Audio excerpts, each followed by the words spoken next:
This All right. conference will now be Welcome, recorded. Betty, to the budget meeting. Kelly, you want to call to order? Not call, we're going to call the roll, please. Commissioner Ayla, Here. Commissioner Hutchins, Here. Commissioner Cassidy, Here. Vice Mayor Cos, Here. and Mayor Pugh. Here. All right, let's stand for the Pledge of Allegiance. I pledge allegiance to the flag of the United States of America and to the republic for which it stands, one nation, under God, indivisible, with liberty and justice for all. Okay. Any additions, deletions, or modifications to this meeting? All right. Hearing none, anyone approve the agenda? So moved. Second. Motion and second, any other discussion? Hearing none, all those in favor signify by saying aye. Aye. Public comment. Betty? All right. Public comments closed. Presentation of the compensation, and clarification study. That guy's on the phone. Good afternoon, Mr. Mayor. I have Brian Wolf on the phone. Unfortunately, he was not able to be here today as he was in Tallahassee and was not able with the weather in that area. So he's going to go through the report with you on the phone. All right. Good afternoon. How about it? Can everybody hear me sufficiently? Barely. Barely. Where is his phone? We can put it in the middle if somebody will put it on their mic. Where is it? It's our new. Let's try that again, Brian. AV system. Oh, Testing, that's the 1, 2, 3. $54,000? You guys here? No, No, not really. Did we check? to make Testing sure- 1, 2, 3. Is this any better? Yeah. I guess we'll have to live with it. I guess Can you we'll just push have to be push it quiet. down a little? So, because that's probably not as it goes. Would you like me to proceed? Oh, that's Yeah, much there you better. go. Go All ahead. right, well, first and foremost, I'm going to speak as loudly as I can, comfortably, without screaming at anybody.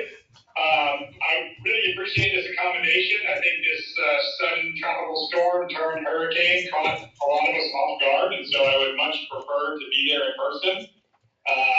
So I apologize for my inability to do so, but an early morning drive was not in the cards with the way the storm went. So I appreciate your flexibility. First and foremost, my name is Brian Wolf. I was the project manager for this engagement. Worked closely with the town's team and Lynn and the employees to complete the work. And I'm going to run you through the results at a fairly high level. I'm open to questions. Given the format, it might be best if we save the questions toward the end, and I can go back to a particular slide if that's what we want to do. So that way you're not having to shout over me while I'm trying to shout into this telephone. But on the first slide after the cover page, it says the purpose of a compensation study. Really, it's about those two bookend cells at the bottom. Recruiting and retaining top talent. We want the town to have the best employees available in the market. And we also want to understand that we've got a responsibility as people who may influence a budget. And you certainly, as elected officials, have a responsibility to be good stewards of the community's taxpayer dollars. And so this should all fit into the context of a healthy budget. In the middle there, the side effects of those things are higher, and improving employee morale, and perhaps in the long term, cultural improvements to the town and the way people perceive how they're treated. So all of that is tied into these compensation and classification issues. Brian, if you can give us a second, there was a miscommunication between the clerk and I, and she doesn't have your presentation up. Oh, okay. Take your time. I apologize for that. I thought I had forwarded it to her and she said I didn't. So she's getting it. Great. In the meantime, how's the weather down there? Is it lovely? I bet it's lovely. It's windy, cloudy, not raining. Nope, no rain. Yeah, I've had 2 power outages already today, and it just came on a short time ago, so I have the air conditioning cranked down really low. I don't think it should go off again, but where I live, the city of Tallahassee, our power grid is known to be temperamental sometimes. And so it wouldn't surprise me if it went out in the middle of the night after all this was over for no good reason. So we're going to hope for the best. Just let me know when that's viewable, and I will get going again. Yeah, we've got it. Okay, great. So the third slide there says study goals. The goals of this study are, I'll say something now and it'll come up throughout the course of the next few minutes. The town is obviously a compact organization with a lean staff and a relatively small number of employees. But that doesn't change the methodology that we use, and that doesn't change the goals and the reasons why we do things. So we were here to review your current system.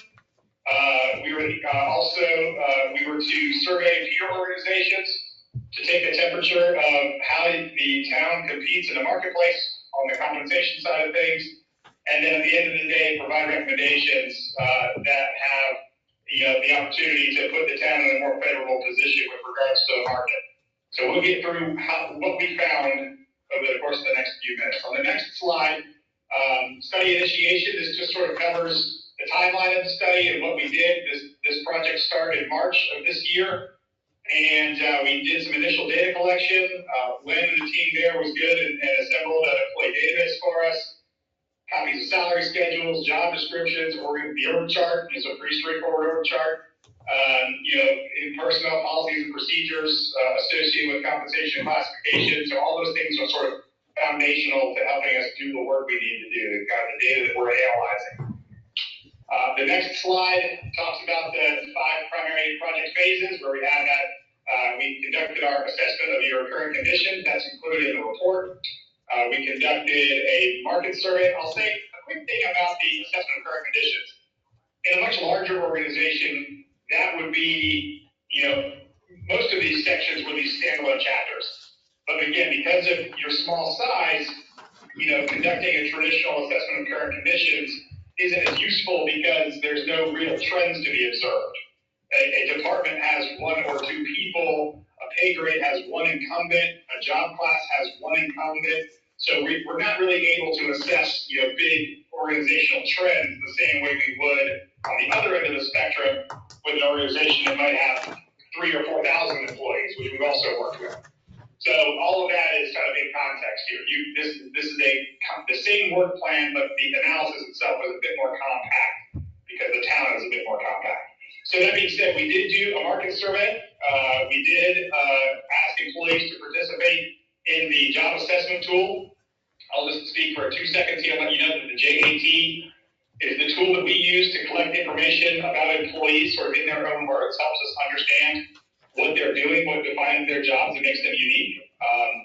In a larger organization, that might allow us to compare 2 people from the same class to make sure that they're both performing basically the same job. Given the town has much more people wearing multiple hats, and it's a relatively small place, that analysis, we're not making as many side-by-side comparisons because the organization is so flat, right? We did do employee outreach sessions where we had interviews and focus groups with the employees and allowed them to share their feedback and observations on what they think some of the strengths and weaknesses of the town's comp and class plan are. And then all of that allowed us to put together a series of recommendations that you'll see towards the tail end of that report that you should all have copies of. As in regards to the assessment of current conditions on the following slide, your current structure is at its foundation fairly decent. You've got plenty of pay grades. You've got 22 pay grades. They're in an open range format, which just means that they're not divided into steps. So pay grades have a minimum, pay grades have a maximum, and employees can progress through that pay grade as their career progresses. And also there's some flexibility that the town has to hire new employees farther into the range to be competitive with the market if they should desire or need to do so. Average tenure within the organization is 5.2 years. Now, that number is misleading because you've got 2 employees who've got 13 plus years of tenure, and the rest are, 2 years or less. So average tenure really of the entire organization is 5.2 years, but really the bulk of employees are in that 1 to 2 years of experience. And we understand there was a a period of more significant turnover a couple of years ago, and that's where some of the more senior folks left and some new folks came on. So we then looked at salary distribution. Your pay grades have an average range spread of around 56%. Range spread is the distance between the minimum of a pay grade and the maximum of a pay grade. So if you're hired in at, X, the max of that grade would be 56% on average higher than the minimum, right? Mostly your employees, even with a shorter tenure, are compensated around the midpoint of the ranges, with some exceptions, of course, your longer tenured employees, some of your newer hires who came with lots of previous experience were hired further into their respective ranges. But most folks are clustered around the midpoints, and that's just a function of, I think, town needing to offer as competitive a wage as possible to what either the employee is coming from, if they came from another municipality, or what they might have found elsewhere if they were job hunting in the open market in your region. Next slide shows the sort of outline of the JAT process. We released JATs to the employees in May of 2024, May of this year. Employees were encouraged to participate, but it's not compulsory. We didn't force them to. Obviously, we don't have that power. That being said, everyone was eager to participate, so we had 100% participation in the JATs, which was great. We analyzed each of those submissions, and we looked at the opportunity to reclassify people, and you'll see some more of our findings as we get further into the process or recommendations. You don't have a dramatically robust classification structure with a lot of vacant positions people could fill. You've got just a number of classes that fit the number of people that you have, and that's relatively common for an organization your size. So that's not an indictment, that's just an observation that's sort of in line with what we might expect for a small, relatively young municipality. Also, I'll note at this point that none of this analysis includes the police department because of the bargaining nature of their positions. We understand that those are being handled separately. And so this analysis is immaterial to those negotiations directly, and we don't have influence over collective bargaining typically. So we are often asked to not review or not include collectively bargained positions in a study like this. So that's not unusual. Employee outreach, every single employee participated. That's the next slide, slide 7. We had interviews and focus groups in May, and everybody participated. It was universally accepted. People were eager to see what this was all about, learn how they were going to participate, and share their feedback on things. The next slide talks about some of the things that people shared as reasons why they came to work for the town, as well as reasons why they stayed. Things like, the provision of employee benefits, participation in the retirement plan, the relative job security that comes from working for a local government, particularly in economic times where the private sector is a bit more tumultuous. Public employment is viewed as more generally secure, which is a good thing. And a lot of them, were local to the area. I think Lynn's an exception. We imported Lynn from out of town. But, most folks were, looking for a career path that allowed them to, remain local. And so the town provided that, kind of checked all those boxes for them. As far as outreach is concerned, on the following slide, slide 9, we also gave an opportunity to employees to share things they might be challenged by or struggles they see within their departments or within their work areas as it relates to classifications. In general, and this is, again, not terribly uncommon in a small organization, but folks don't really feel like their job titles align with what they're doing. That being said, as we got further into the analysis, it becomes difficult in an organization where people are wearing so many hats. The easiest thing to do would just be to keep adding, slashes to job titles and keep adding functional areas. And next thing you know, their job titles are this sort of amalgamation of job functions, and they're more trouble than they're worth. So I feel their pain, but we don't really see a good place to recommend mass expansion of job titles to capture all the work being performed. That's not really realistic. Employees are concerned, though, that the degree that they're wearing those multiple hats, quote unquote, is not necessarily being reflected in how they're compensated. And that's a less tangible thing. But when we were making matches in the market, we did take into consideration, are other small municipalities facing similar challenges? And what do we see in the market? Largely, we saw that yes, especially along the lines of places like Manalapan and Gulfstream, those places are, have very similar styles of combined roles. And that's kind of the reality of living and working in a very small place. Job descriptions could stand to be updated according to employees based on their expanded roles and responsibilities over time. That's not an uncommon complaint. We oftentimes, in larger focus groups, kind of as an icebreaker, I ask the question, who here thinks their job description is a perfect reflection of what they do every day?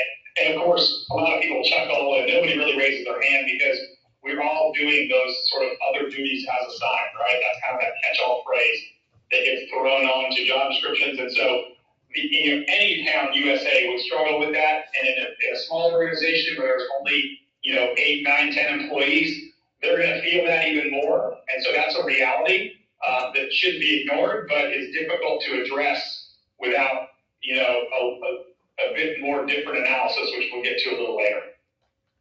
Town staffing levels were also a topic of concern. This came up every time we talk to employees. People feel that they're stretched thin, with the volume of building permits and the volume of calls they get for service on the public works, maintenance side, things like that, that people think they're, feel as though they're being pulled in many, many different directions, more so than they might expect. Kind of wherever they get that expectation from, their previous experience or previous careers or other municipalities they've worked for, they all had a pretty consistent refrain that it feels different in Ocean Ridge for whatever reason, and that's a perception thing, and that's kind of where they're coming down on that. The next slide deals with compensation concerns. There were some concerns about, it says lack of equity and fairness, and that's just sort of a general struggle that some people have with the way people are compensated for example, being on duty, being on call on a weekend and being called in when you are sick versus when you're on vacation. So if I'm out sick and I get called in, I get compensated one way for that time. If I'm on vacation and I get called in for that time and I come in and report to duty because it's required, I get compensated slightly differently. And that just sort of makes people scratch their head. That doesn't quite seem fair to folks. And that's the example I would say came up more commonly. But that just led to the general concern of, who's in charge of all of this stuff and is it equitable and fair? Salaries, competitiveness, if you ask, and this is just me being blunt, if I ask any group of people if they feel like they're paid well enough, most people are going to say, no, I could use more money. That's just kind of that's human nature. So we wanted to expand that, question into the market and say, all right, well, how are these people being paid relative to what we see in the marketplace? And we'll see those results here in a few minutes. Cost of living, you are not in an unusual situation in South Florida where the average income in your town is very high and cost of housing in your town is very high. And so people, while they may get the pleasure of working in a beautiful place like the town of Ocean Ridge, none of them, very few of them can afford to live in a place like Ocean Ridge. So they're driving some distance to get there, and they're concerned that the cost of living in the area in general has expanded so greatly that their compensation has not necessarily kept up with that rising cost of living. And if you just watch the news over the last couple of years, you'll know that in the period past COVID, we've seen, record inflation, and employees are feeling that press, right? And their general complaint would be that my salary that may have been more competitive a couple of years ago doesn't feel as competitive now because my dollar doesn't go as far. And that's just a reality of the economy that I think a lot of people are facing, myself included, anecdotally. So yeah, that's not an uncommon concern of employees. The market survey starts, the analysis of that starts on the next slide. We attempted to survey these 15 peers. You'll see there's a variety of places from around the state. We looked at a number of factors when choosing these peers. We looked at average income, per capita income. We looked at, housing costs. We looked at cost of living. Because of the relatively unique nature of your coastal location, we looked for other coastal communities with similar population sizes. And so we got a pretty wide sample across the state that allowed us to compare not only your backyard, places like Lake Clark Shores and, Manalapan and Gulfstream, but also look at places like Island Beach and Sanibel, Longboat Key, and Fernandina Beach, and places like that. The ones with asterisks, the 9 with asterisks, that's a fun word to say, were the ones that were able to submit data to us in a timely manner. We could have submitted public records requests to the rest of these non-responders, but in the interest of time, we felt that we had a healthy sample, and so we proceeded forward with the analysis in the report. Typically, we would say that a minimum standard of 5 peers would be what we would say the minimum we would want to accept would be. So 9 is almost double that. So we felt like we had a fairly good foundation of data. Also, we knew we weren't going to have any problem finding matches for the jobs in your town because of the combined nature of duties. Regardless of what someone is called, we can find a position in these peers that are performing the same or similar functions. I'll also make this statement. Generally, when we are looking at an organization such as yours that has these combined positions, if a higher level duty is also covered by an employee who also happens to be responsible for some lower level job functions, the example that was used, the head of public works, maybe in a situation where he's literally called in to scrape roadkill off the road. That is typically a job function that would be performed by, a garbage truck driver, for example. Now, in your town, we're not going to obviously lump the head of public works in with the garbage truck drivers, and so we would look at the highest level of responsibility when we're making those market matches. So we wanted to be very careful with that as well. So the 9 here, Highland Beach, Longboat Key, Sanibel, Town of Palm Beach. I want to be very specific. That's not West Palm, that's not the city of, that's the Town of Palm Beach. Gulfstream, Manalapan, Jupiter Island, Florida, Fernandina Beach, and Lake Clark Shores. So like you said, we have a wide sample from your backyard, but then also some exposure to the rest of the state to see what are these coastally affluent communities paying in similar positions. Market survey results were finalized in March of this year. In general, I want to make some observations about the ranges on average. The town's pay ranges, I would say, are within the realm of market competitiveness. 0.2% above market at the minimum, 0.6% below market at the midpoint, and 1.3% below market at the maximum. That's well within the margin of error on a study like this of 2 or 3%. So we would say that as a whole, your structure is competitive. We also then, understanding the unique nature of your tenure and how people were paid within the ranges, we want to take a look at how average salaries of the town compared to the market at different points in the range. And we found that you guys, on average, were just 7.2% below the market midpoint average for your actual salaries. I want to unpack that for a second. What does that mean? If you have a town clerk, the town clerk's salary was within a couple of percent of the observed market midpoint for that range. So even though the town clerk may have been there a fairly short period of time, their salaries compared to the market midpoint, and we see that they are fairly competitive to the market midpoint on average. There were some exceptions to that, which are detailed in the report, but we want to tell you that you do not appear to have a wide-reaching compensation inequity, just in raw dollars. Even, if we apply different, cost of living factors to this, even still, you're still relatively competitive. Now, there were some specifics that you can dive into in the report. I'm happy to answer questions about those. But in general, we did not see widespread market competitive problems, if that makes sense. So I think that's generally a good thing, right? Now, if all of your employees with 1 or 2 years of experience have been hired at the minimum, we might see different results. results, but they weren't. They were hired further up into the range to allow them to be competitive with where they came from and other factors. So that's a good thing.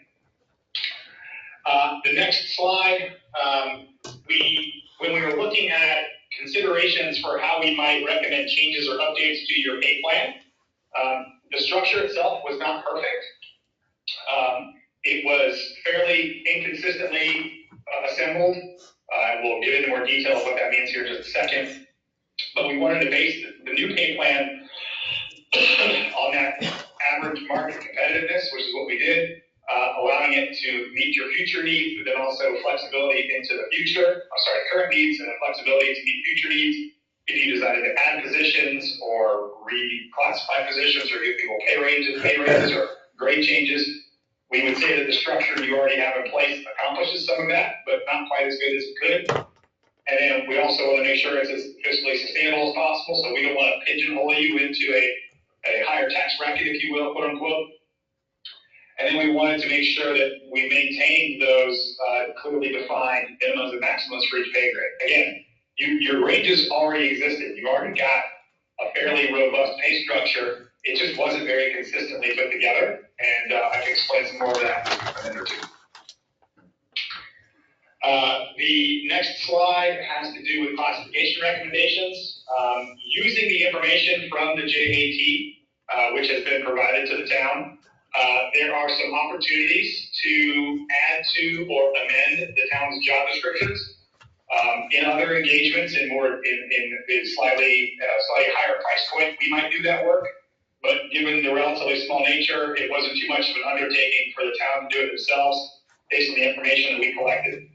So we would say to use the JAT data and the information from the focus groups and interviews to really look at seeing if there are things that should be added to the classification descriptions to more accurately reflect the work being done. And then also, this is going to be restated here in just a couple of minutes when we get to the recommendations, but we really think that there's, a staffing analysis of some kind is in order to make sure that the town's staffing model is appropriate to at least analyze some of the concerns of the employees that said they were stretched too thin or asked to do too many things or more than they expected or more than is appropriate, to see if some of those concerns are well-founded or not. We don't know the answer to that question. We didn't collect that type of data in this study, but it's important that the town consider those things going forward. The proposed pay plan is on the next slide, and this is where I'll point out some of the weaknesses of the previous version of this pay plan and what we think are some of the more inherent strengths of this version. We want to say that you did a good job in trying to establish ranges. So whoever put that in place did a good thing. It just wasn't as statistically consistent as it perhaps should have been. So we want to start minimum salaries at $38,000. So you'll see grade 101 there at $38,000. And then what we're recommending is setting a consistent range spread throughout the plan, top to bottom, at 60%. So you'll see that from $38,000 to $60,800 for grade 101 is exactly 60%. And as we progress through the pay plan, you'll see that they're all the same 60% width. Now, it might be a little less visually appealing because your previous plan had nice round numbers, 38,000 to 60,000, and then maybe 50,000 to 72,000. But the problem we saw was that they weren't consistent. Some of your ranges were as narrow as 47%, and a couple of your ranges were as wide as 70%, and they were just kind of scattered in there, kind of all over the place. And that doesn't give the employees the feeling that they have a consistent path or a consistent opportunity, regardless of where they are in the pay structure. So setting it at a consistent 60% we thought was important. Also, we wanted to set the distance between each grade to be the same, 6% progression between each grade. So you'll see grades 101 and 102. Grade 101 has a midpoint of 49,400. 102 has a midpoint of 52,364. That's exactly 6% higher than the midpoint of the previous grade. So this is a much more uniform structure, even though it doesn't have any of those nice round numbers. Now, You could round these down to the nearest dollar and be within spitting distance, and that wouldn't bother me a bit. But we wanted to show you what it would be if it was precisely uniform top to bottom, left to right. So that's what this is. This maintains the flexibility of adjusting the individual pay grades of jobs as market conditions change, or if we decide to create a position or reclassify a position, or maybe add a second level of a position. You can do those things in a structure like this because it's got plenty of room to grow, and we think that's great. That's a major strength of the existing plan, having 22 grades. This just expands on that slightly and captures what we saw with the top end of the market for some of the positions that the town has. So that's really, really important to give you the flexibility to capture the entire market in one pay plan, right? So that's where we come to on that. The next slide deals with our more specific recommendations. I can talk about each of these ones in a specific if we want. First and foremost, if we want to take a look at the JAT data, the town has all of that. And I would use that, we would say that using that information to update your class descriptions as necessary. If we found out that an employee X was performing these job functions that aren't currently covered in the class description, those report to be added. You've now got the information to do that, which is great. We also think it's important to consider at least performing a staffing and organizational review to make sure this will be a separate study using different metrics and different data, different questions, a different process to make sure that you've got the appropriate people that you need for the level of work being performed, that you got the head count that you need, and that the organization is laid out in such a way that makes as much sense as possible due to its compact size. You may be familiar with studies like that in the context of much larger organizations that they may have a public works department that is 50 or 100 people, and so we've got a lot of things to pick through. And we understand that the job functions performed, the core functions of your public works folks are different than those in a larger municipality, but there's enough overlap there that those folks are being, what we see is pulled in a lot of different directions, and it's worthy of at least taking a look. And a staffing analysis and an organizational review would help to do those things. Just for what it's worth, anecdotally, when Evergreen does those types of analysis, the staffing analysis, a staffing study, there are essentially 3 levels of complexity you can get into. There's kind of a 1, a 2, and a 3, where the 1 is the lowest level, least complex, least complicated, quickest, least expensive way to do it. And then it's all the way up to a level 3 staffing analysis, which includes things like desk audits and ride-alongs, where we're really kind of getting boots on the ground with the employees and figuring out how, what are their days filled with and how should that be reflected in how the town staffs their positions. Recommendation 3 would be to adopt that compensation structure we reviewed on the previous slide. Again, foundationally, you were doing a good thing. We just think there's some room for improvement and making it a bit more consistent, kind of top to bottom.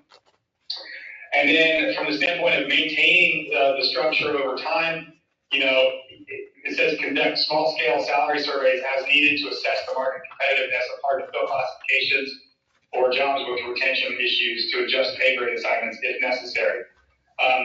Again, this may be a one-off thing for you. If someone leaves, what we're saying there is it's a good idea to kind of retake the temperature of the market before you post that vacancy to make sure that the market hasn't vastly moved compared to what you were paying this person at. I'll pick on the town clerk or the town manager. If somebody were to leave tomorrow, you need to fill those positions, it would behoove you to do a small-scale salary study internally to just see how is the market doing for this position. And then a study like this, a more comprehensive look, is important to do every 3 to 5 years. That's sort of HR best practice, where you want an outside set of eyes and a little bit broader look at the market and a kind of a refresh of job classes every 3 to 5 years to make sure that, again, the market moves and the market moves regularly. The analogy I make a lot of times is that what we're doing here is a bit like changing the car on a tire as it's moving down the highway. It's always a moving target. It's a snapshot in time. The market for any one of these jobs could change dramatically tomorrow. Just ask, firefighters in Texas, where all it took was one affluent suburb of Houston to change the way they pay firefighters completely. They went away from like a 30-step plan down to like a 3-step plan, these very rapid pay raises. Next thing you know, every suburb in Houston was doing it the exact same way, and then it spread to Dallas and Austin and everywhere else. So I say all that to say that the compensation and classification landscape can change fairly quickly. And every 3 to 5 years is a good idea to at least put your finger on the pulse of that market, see how you're doing with one of these more comprehensive common class things. So all in all, I think the town is looking at some fairly good news with certainly some key areas which leave room for improvement. The market data revealed some surprises to me. Based on what I heard, I expected there to be a bit more market competitiveness problem, but we really didn't see that. That being said, some of the individual salaries varied from what we expected quite significantly. So at this point, I would just open it up to questions that you may have for me about the report itself or the presentation. I don't know exactly who we have in the room. I've got your website pulled up. I presume we have Mayor Pugh, Vice Mayor Paz, Commissioner Cassidy, Commissioner Hutchins, and Commissioner Ayala. Is that correct? Close. Ayla. Okay, forgive me on that one. So yeah, I would welcome any questions you all have. Again, apologies for not being there in person, but I really, really sincerely appreciate this accommodation. I told Lynn I didn't quite feel safe driving through a Category 1 hurricane in a rented Toyota Tercel, so I appreciate you letting me do it this way. All right, great. Could I All jump right, who in? wants to take the first question? Could I jump in? Go ahead. This is Commissioner Ayla. Brian, thanks for, it's Brian, right? Yeah. Thanks Yes, yes, sir. Thanks for being on the call, and thanks for all the work that your team did. I just wanted to make sure I understand and also get your thoughts on Exhibit 3.3. That's the quartile analysis. Okay. If I understand it right, what you did is you took our employees and you dropped them in based on what they're getting paid into those different quartiles to kind of see what the distribution looks like. Am I reading that Correct. right? So the way I see this, it looks like it's small numbers, right? But the way I see this, 25% of our employees are in the first quartile, 25% are in the top quartile, and then everybody else is kind of in the second and third. That's correct. And there's only one person in the third quartile, which is a little misleading, but yes, you've got 4 employees in those middle 2 quartiles and then 2 each at the bookend. So you're exactly correct. So wouldn't that, I mean, just, in my experience, that seems pretty good. That's a pretty good distribution. Yeah, Would you agree with that? if you're looking at a traditional, bell-shaped curve, if you will, that it may be what we expect. I would expect that to be reflective of a slightly more tenured workforce. Exactly. You only got 2 employees with more than a handful of years with the town, and those 2 have 13 plus years. So they're big outliers. So we would expect them to be towards the top end of their range. What we see is that the highest 2 paid employees in that grade 18 and grade 22 are actually in the second quartile of their respective ranges, and the longer tenured folks are those folks out in that fourth quartile. So I was surprised that we didn't have more in the first quartile based on the relatively low tenure. If you looked at the average tenure of those non-outliers is only 1.5 years, 1.58 years. That's that paragraph just below there. So with such a short average tenure, I would have expected to find more people in that first quartile. What this tells me is that you've got a fairly progressive track record of hiring people into the ranges. These people didn't just come in at minimum and then get, a 5% cost of living at their 1-year anniversary. Otherwise, they'd all still be stacked up in that first quartile. So you had some flexibility when you're allowed to hire them further into the range. So I think that's good. I think that bodes well for you. I would keep that up. The minimum is just that. It's the minimum. If someone comes in off the street, meet the minimum requirements, and it's, they don't have the work experience to draw or demand a higher salary within the range, then the minimum sort of sets what we think the minimum for that position should be. It's very close to what you're already doing. But your current policy of allowing people to be hired into the range allowed for that more well-distributed quartile analysis. So I would say all in all, that's a good thing. Thank you. Yeah, so I kind of concluded the same thing, that as you guys said, we're pretty much on market with most of our people, and I kind of expected it to be that more people are at the lower quartiles. And I was encouraged to see that we didn't do that we didn't feel constrained to put people in at the very bottom, but we brought them in where they should be. Let me ask you another question. There was a lot of discussion in your report and then also in the comments that you made today about the nature of a small organization and how people tend to double or triple hat, which I've always seen to be the case as well. How should we think about that? Let me say it differently. Here's the way I always have thought about that. I've thought about that. It's not people doing more than their job, but rather that their job is a blend of several job roles, because everybody's got to pitch in and do some more things. So if, for instance, I think as you said about the public works person, the supervisor that's picking up, roadkill, the way I've always thought of it is you kind of look at the blend. So maybe he's got somebody 70% doing one job, 30% doing another job, and you would look at the right place to classify them by weighting the average of what the salaries would be in those two things. Now, if they're doing 70-30 or 80-20, I'd kind of ignore the low one. But if somebody was doing 50-50, if they were doing 50% of a $50,000 job and 50% of a $100,000 job, I'd probably say, hey, maybe they should be at 75 or something like that. Is that a fair way for us to think about it? Yeah, I think that that really, in an organization as small as yours, I hate to keep saying it that way, but it's really, when you're looking at sort of right-sizing someone's compensation, if you do that on the front end, when you're hiring someone, those kinds of decisions can help you rethink what pay grade that job might be slotted into. So if the lower intensity job functions or lower complexity job functions make up half of their responsibility, it wouldn't make sense to compensate them fully at that lower end of things, the $50,000 rate, just as the number you threw out there, because you struggle to compete for the kind of talent you want to be completing those $100,000 functions, right? So I tend to be, when I'm advising people on how to set hiring rate, I tend to look starting first at, if we assume that I'll pick on the public works director or the head of public works, because nowhere on that job description is it ever going to say, and may coincidentally once in a while have to pick up roadkill. That's just not a job function that's ever going to appear, right? So if he hadn't picked up the roadkill that day, if that cat hadn't gotten hit by that car, to just take this example right into the gutter, forgive me, then his day would have been filled with those other responsibilities.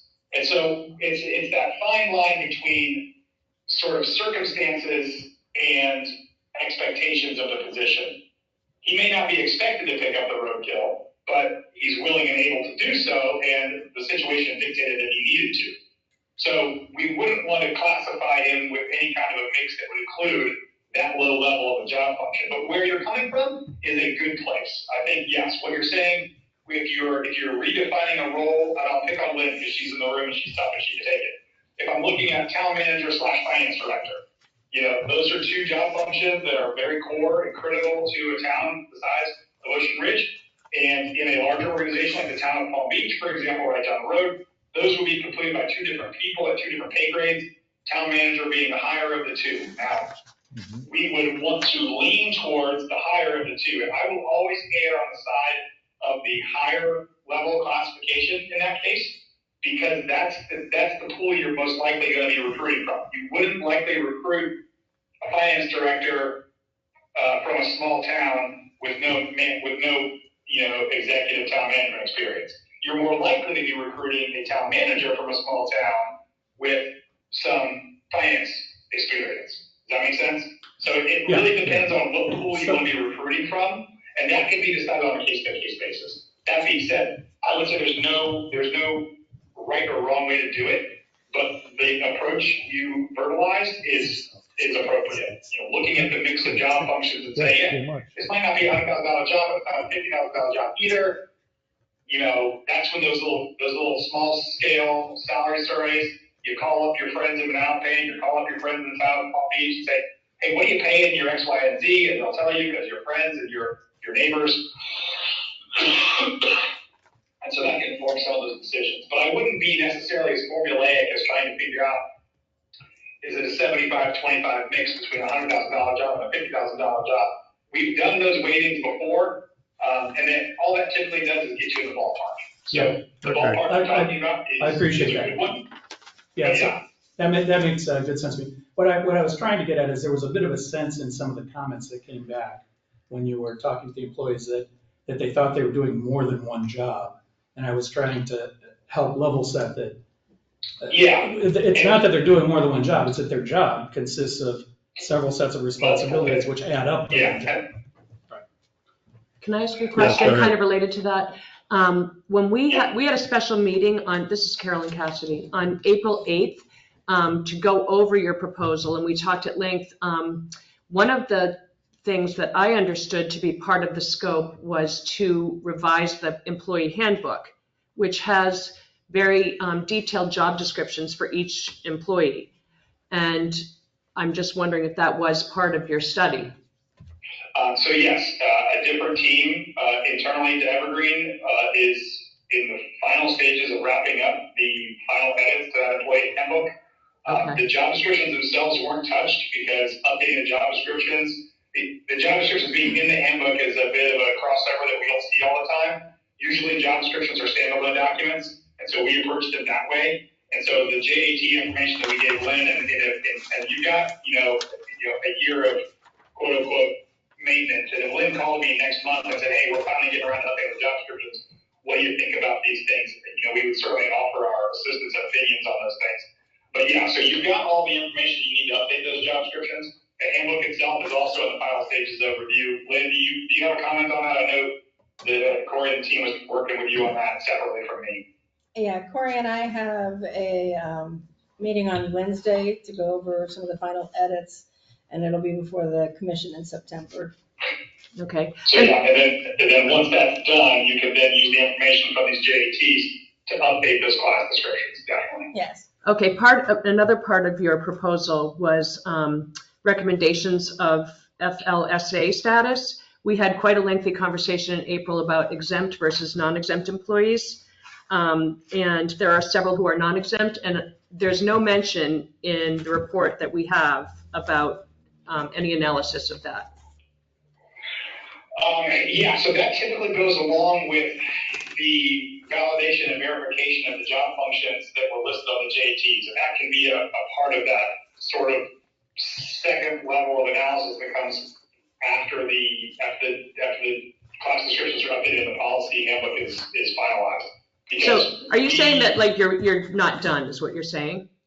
Yeah, so the FLSA determinations would have to come after and with the class description updates. Okay, so that's all forthcoming.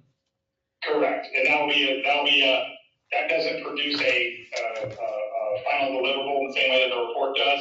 So yes, Lynn and I will have those conversations as this workbook, as the handbook phase sort of wraps up. Okay, and then finally, there are 25 different grades. Is that common with a town of 8 employees that you have 25 different pay grades? Well, considering the fact that you had 22 when we started, we thought that slight expansion would not be unusual or unwieldy. I would say it's not a lot more than they might expect. I was pleasantly surprised when I saw you had 22. I for sure thought that you were going to have pay grades with the names of job classes, and they were going to be really hard to deal with, and there was no flexibility. I was relieved when I saw that you had the flexibility of a 22 grade scale. And when Lynn and I talked about it, I said, I think you're doing the exact right thing. So yeah, our ever so slight expansion of that scale was to capture the top and the low end of the market and allow the town the flexibility it needed to regrade and reconsider job classes over time. So no, it's not unusual, and I think it's a good thing. No, I like the way you did it, but I was just curious about that. And is there a particular reason? Can you include that the one that was provided to you from the town to compare alongside in your final report? The current pay plan? Yeah. It's in the report. I think it's in there. Is it? The 22 Yeah, is. Okay. And finally, is there a reason why you talk about employees, that you give them a number, but we don't know who's who? How do you mean? So grade 1, grade 3, grade 8, grade 9, 14, 15, 18, 22. Who, which Those are actually based on our current pay plan. Yeah, if you go to the chart you just sent us to. Yeah, so exhibit 3-1 on page 7 of the report. Right. Has the current pay structure in it, and then, Okay. in the future, we talk about grade-based analysis, not job-based analysis. So, and that's common for a report like this. You know, again, it's one of those interesting factors when working with a small organization is everybody knows there's only one person in that grade, and that person is, you know, Joe or whoever, you know what I mean? So, yeah. So should we get those names from Lynn? The fact that, Yeah. Cross-reference the two The charts. last page of what I handed out has the current range number, current grade number for the employees by job title. The last page. So you've got the current range number, what the position's title is, the current minimum and maximum. So I tried Okay. to make that as easy for you all to understand. okay, we just got that though. All right. So Thank you. Brian, this is Yes. Steve Cos. So what I'm hearing overall here is in our small town amateur manner, we've actually done exceedingly well. I think you even used the word shocked. Yeah, So we, structurally, I would say, yeah, foundationally, you've got the foundation of a good system, yes. excellent. So we've, without professional help, we're at a good point. The only other thing I would mention in your report, you have a line that says, a recent surge in turnover, which made me nervous because, you know, you don't want employees to leave if you want them. However, there are employees that you would encourage to leave. So that surge in turnover is actually not an accurate phrase. Gotcha. I was speaking anecdotally about things I heard from employees prior to our arrival, and then prior to the hiring of some of those folks who were giving me that feedback. So Yep. That's a case where context was lacking a bit. So certainly, yeah. Brian, I wanted to ask a question. You had said that you got some feedback from the employee discussions that we were spread thin and that people, you know, felt like there was too much responsibility, et cetera. I guess I'd look for your experience. I know you didn't do a study on this, but the kinds of things I would expect to see if we were spread too thin would be kind of people working really late or excessive overtime. I'd expect to see a lot of turnover, and maybe also see really bad morale. Yeah. Did you observe any of that, or are you aware of any of that being the case right now? I mean, I don't think it's uncommon for employees to say, I work really late. How do I want to be as delicate but to the point as I can be. I walk a fine line politically sometimes. There's tension. Lynn, if you can scold me later for saying what I'm about to say if you would like to. There is some tension, or at least the inference of tension between two primary groups of employees in the town. It is the police department and everybody else. Is the way some people view it. Now, how that perception was built, what facts or rumors that perception is based on, I don't know. But that general tenor sort of followed me throughout the study as I was talking to employees about their experiences. So that's one factor. I can't put a finger on where that comes from. I don't know how accurate that is. I don't know what it's based on, but that exists. All right. Secondly, I think a lot of what I was hearing from people about being spread too thin was particularly from people who may have come from other slightly larger organizations where they were not asked to wear as many hats at the same time. And so where someone feels they may have thought they understood what the position was going to entail when they took the job, some more truth or some more information was revealed to them when they got there. Oh, by the way, you're also responsible for these things. Now, I can't verify that any of that is accurate. I think that is, Brian, I think that is accurate. I will say that the quote unquote recent surge in turnover there was, it was referred to, again, this is anecdotal. I don't have any foundational data for this, but there was a quote unquote, the word that was used to me more than one time was there was a quote unquote mass exodus under previous town leadership, quote unquote, a couple of years ago. I don't know anything beyond that. You guys may have more experience or information about that would inform some of what I'm hearing or some of what I heard. But with average tenure, apart from 2 employees being just 1.5 years, we don't know what tenure is going to be like a year from now. We just don't know. So as far as you don't have turnover today, but if, in a workforce of 8 people, if one of them leaves, that's a higher percentage, right? So that's where some of that came from. Okay, thanks. And like I said, I can't speak to its validity or the fact that where some of those comments came from, but that's what I heard. All right, well, thank you. You know, the problem is with only 8 employees, a max exodus can mean 3. So. You're exactly right.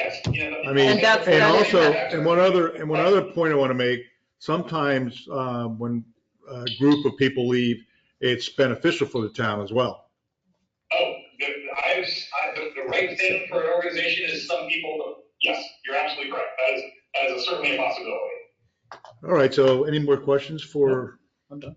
I've got one. Brian, can you go into exhibit 4.3 a little bit further? Let's see. It's on page 14. Page, what was it? 14. Page 12 of your packet, sorry, page 14 of our. Okay.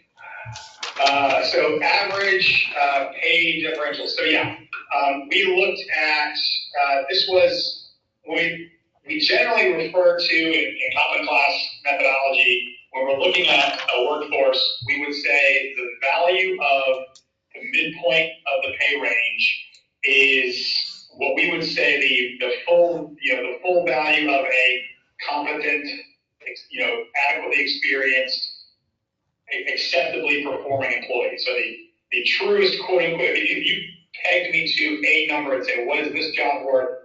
I would say if the person is performing adequately and they're qualified and competent and capable, they would be the midpoint of the range.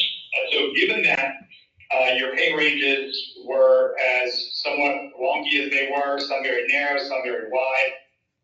We wanted to say, how do your average salaries of well, they're not average salaries.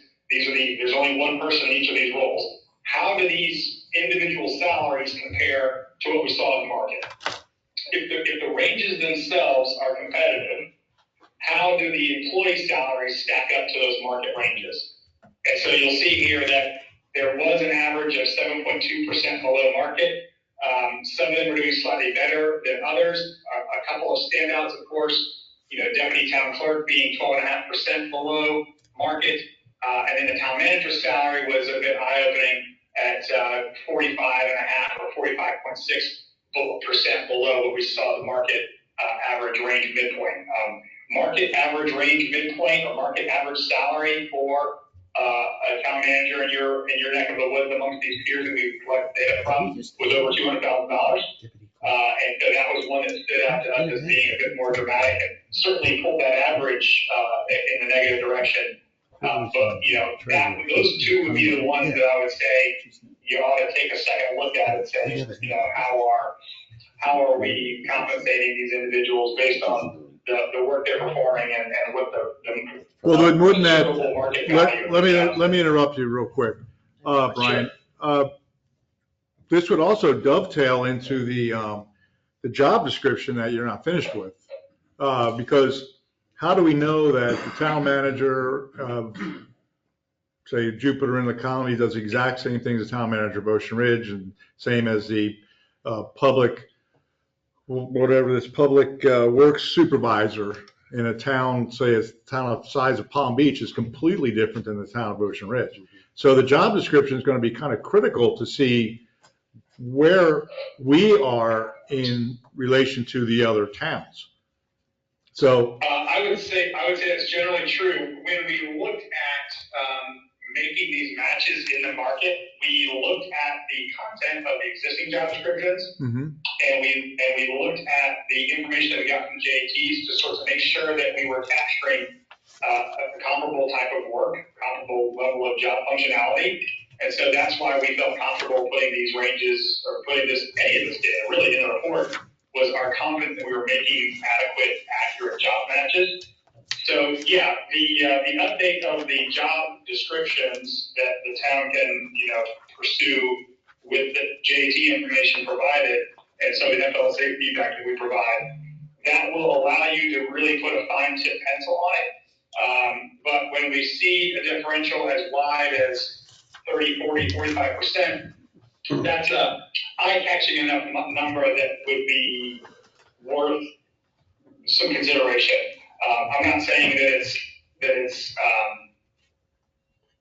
that to pay your town manager fairly in the market, they have to make $207,000 a year. But with a differential of 45%, it's worth looking at, when we're determining if we had a pool of 6 or 8 or 10 public works supervisors, for example. Now, your public works supervisor, to pick on that individual, is the highest ranking public works official in the town, has technical skills that set them apart and make them comparable to other similarly positioned people across the market. So if you were recruiting for a new public works supervisor or administrative assistant or treasurer, you would be looking at comparing ability and job function, and the data we see here indicates that these positions are roughly these percentages off from what we observe that market midpoint to be. And do you make any adjustment for tenure? Did I make an adjustment for tenure? Do you make any kind of an adjustment for tenure? For example, comparing, town manager in Ocean Ridge to the town manager of Manalapan or Gulfstream, who have been there for considerably longer.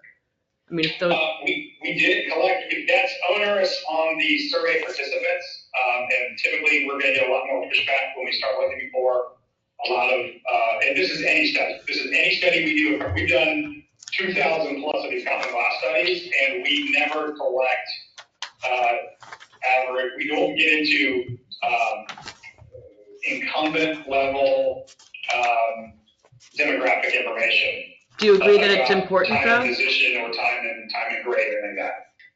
It's just about the job functions and the requirements and what makes a successful candidate for that role, and do those positions exist amongst your peers, and what is the market range for those positions, and that's what this captures.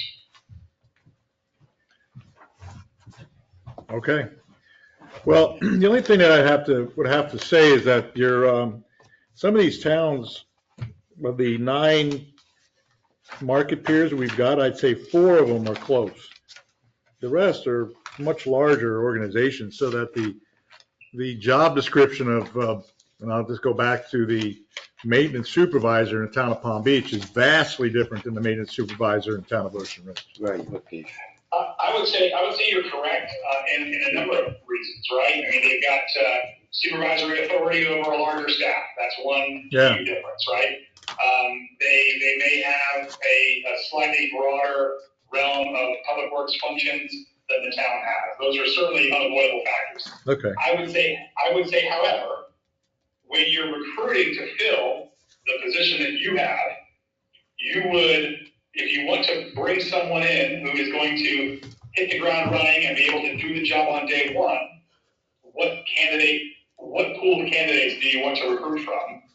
And I would say you're already doing a good job of allowing people to hire further into the range, so you're recognizing that it's not really realistic to hire a fully functioning, capable public works supervisor at the minimum of that range, so we would hire them further into the range to reflect their marketable value of that individual. So that's a good thing. So yeah, I would say that the range exists to capture the lowest end, minimal qualifications, someone who is going to come in and need some catching up time, all the way through someone who could come in and match for the role on day one.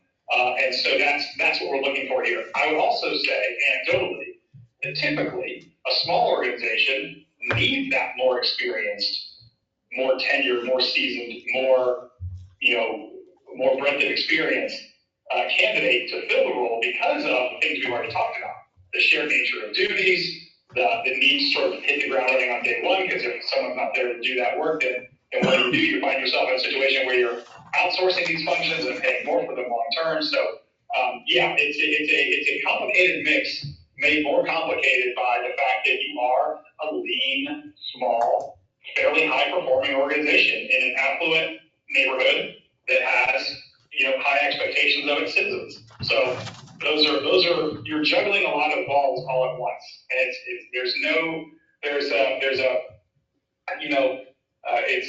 it's cooking versus baking. If I'm following a formula and I can follow a recipe and it's scientific, I can make a loaf of bread.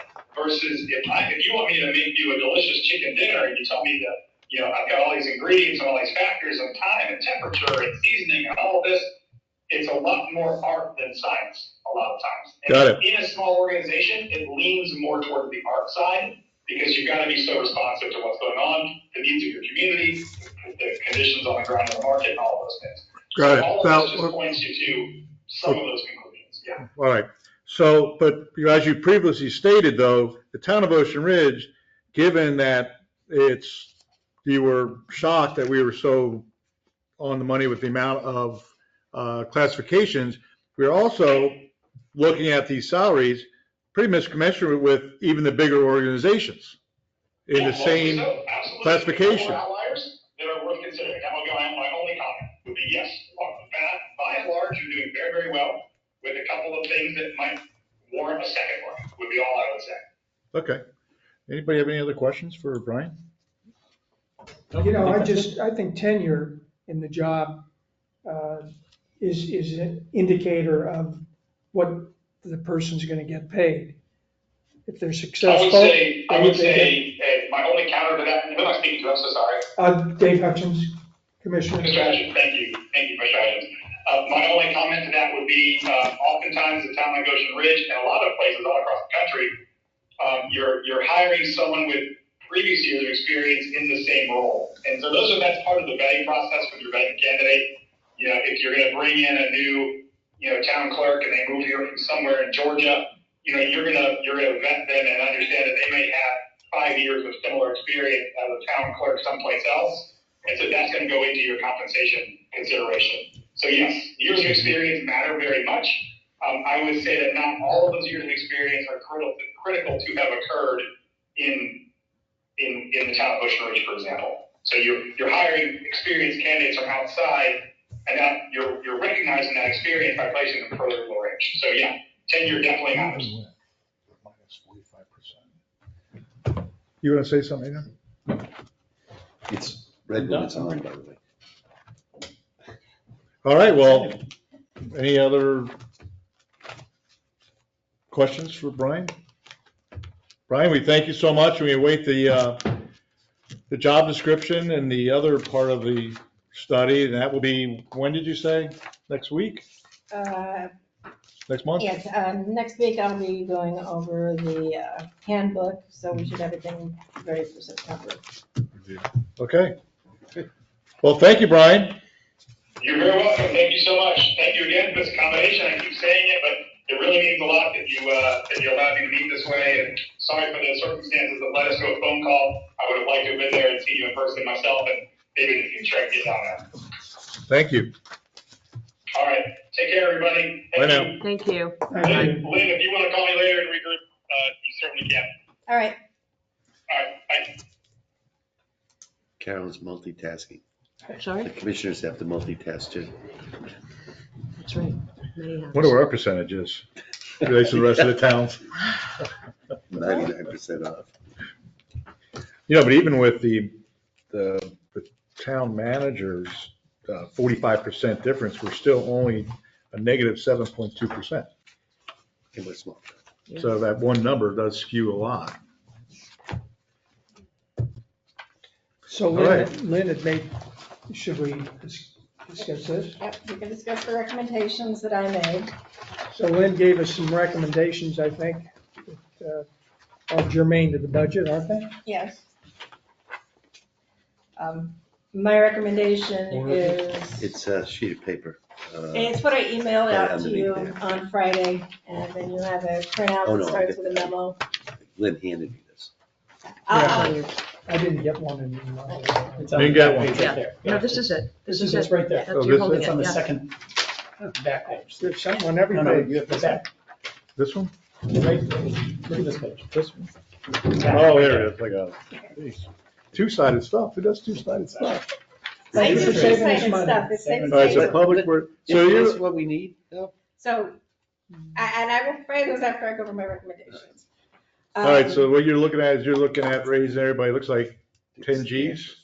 Is this It- over, it's- over your 5% merit increase? This would be base salary increase. This would not. So they've already gotten the 5% merit increase, and this is now on top of that. And this is what's done when you do base salary adjustments. Now, these numbers are flexible. I guess These so, are we're my- the commission, I guess they are Yeah. flexible. These Yeah, are no my kidding. recommendations for all of the positions other than mine, which also includes the dispatch manager and creating a new grade of senior or dispatcher 2 to ensure, as they're not collectively bargained, that they are represented in potential base salary increases. Lynn, where was the original numbers for these positions? So Lynn, you're saying the original starting, numbers- you're saying the starting points are not their actual. Their current salary is listed, so the public works salary supervisor is You know what? currently making. You really need a Xerox of this page for everyone. That's what you need. Xerox, and I just wasn't quite No, ready to that's hand it out to What is it? everybody. It's That's exactly, right. exactly what It was a Amos simple said. question, I'm just saying, is that Oh, yeah. 90,000 for public works supervisors, is that That is current his current salary, or salary. is that the salary after the 5% increase? No, that is his current salary after, as of 90,000. today. That includes the 5% raise we already get. They did, that doesn't include the 5% potential for FY '25. It No, does not, that is okay. his salary as of today.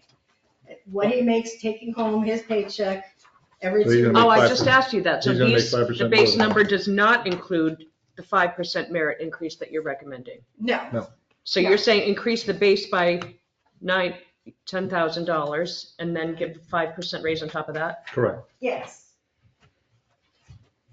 So 50. Are we coming at this Who got wrong? COLA Like, so Are we far? doing Just this Lynn? now before we do Who did what? I thought everybody got full. You've got the COLA big already. stuff? I got my What is this? FY '24 I don't know. performance Okay. adjustments. No, we did I COLA. count on No. it. We didn't I do know. Well, It you was gave just me my handed to me as well. 5% that is normally what everybody gets when they get their review done. Well, that's if they have an Did nobody exceptional else got review. that? It's No. up to 5%. Remember, Just so I'm for a raise in aware. April, so we Hold get on, hold on, the- hold on, everybody talk at the She's same time. not changing the performance. Okay. It's COLA.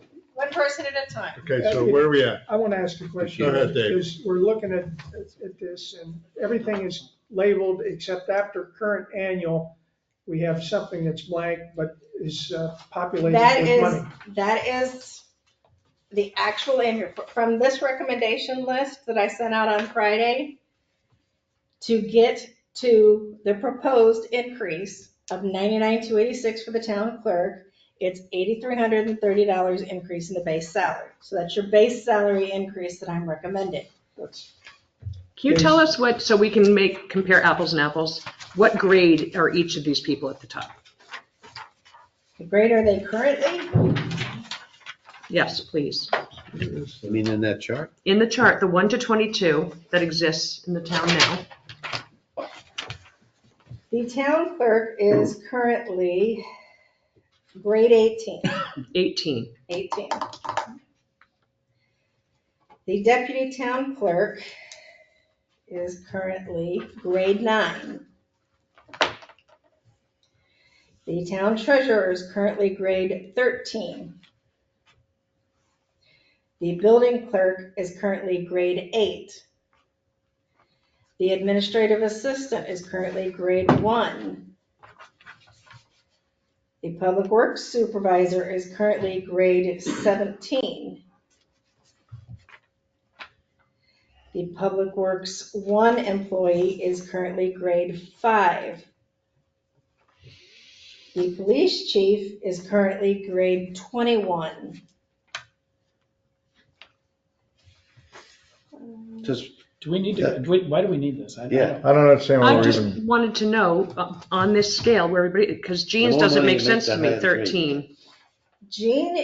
Jean has been here for She's almost already making 20 outside years. of that grade. Yes, because she has longer tenure. She has maxed out her grade, which is why I'm recommending that we update our And she's also total making 20 grand. grade salaries, which is why this proposed list then says what grade of the proposal that he provided on Yeah, you gotta page, show the flat, right? it's my correlation from exhibit 6.1. I tell you what grade I believe they should be in from where they are. So our admin assistant, who is currently in grade 1, I believe should stay in grade 101 of the new That's the That's the increase. salary. increase. And their salary Increase range before would go increase. from 37.5 what is it? to It's the 58.5 proposed to increase. 38,000, That's the proposed to the county. 60,800. No.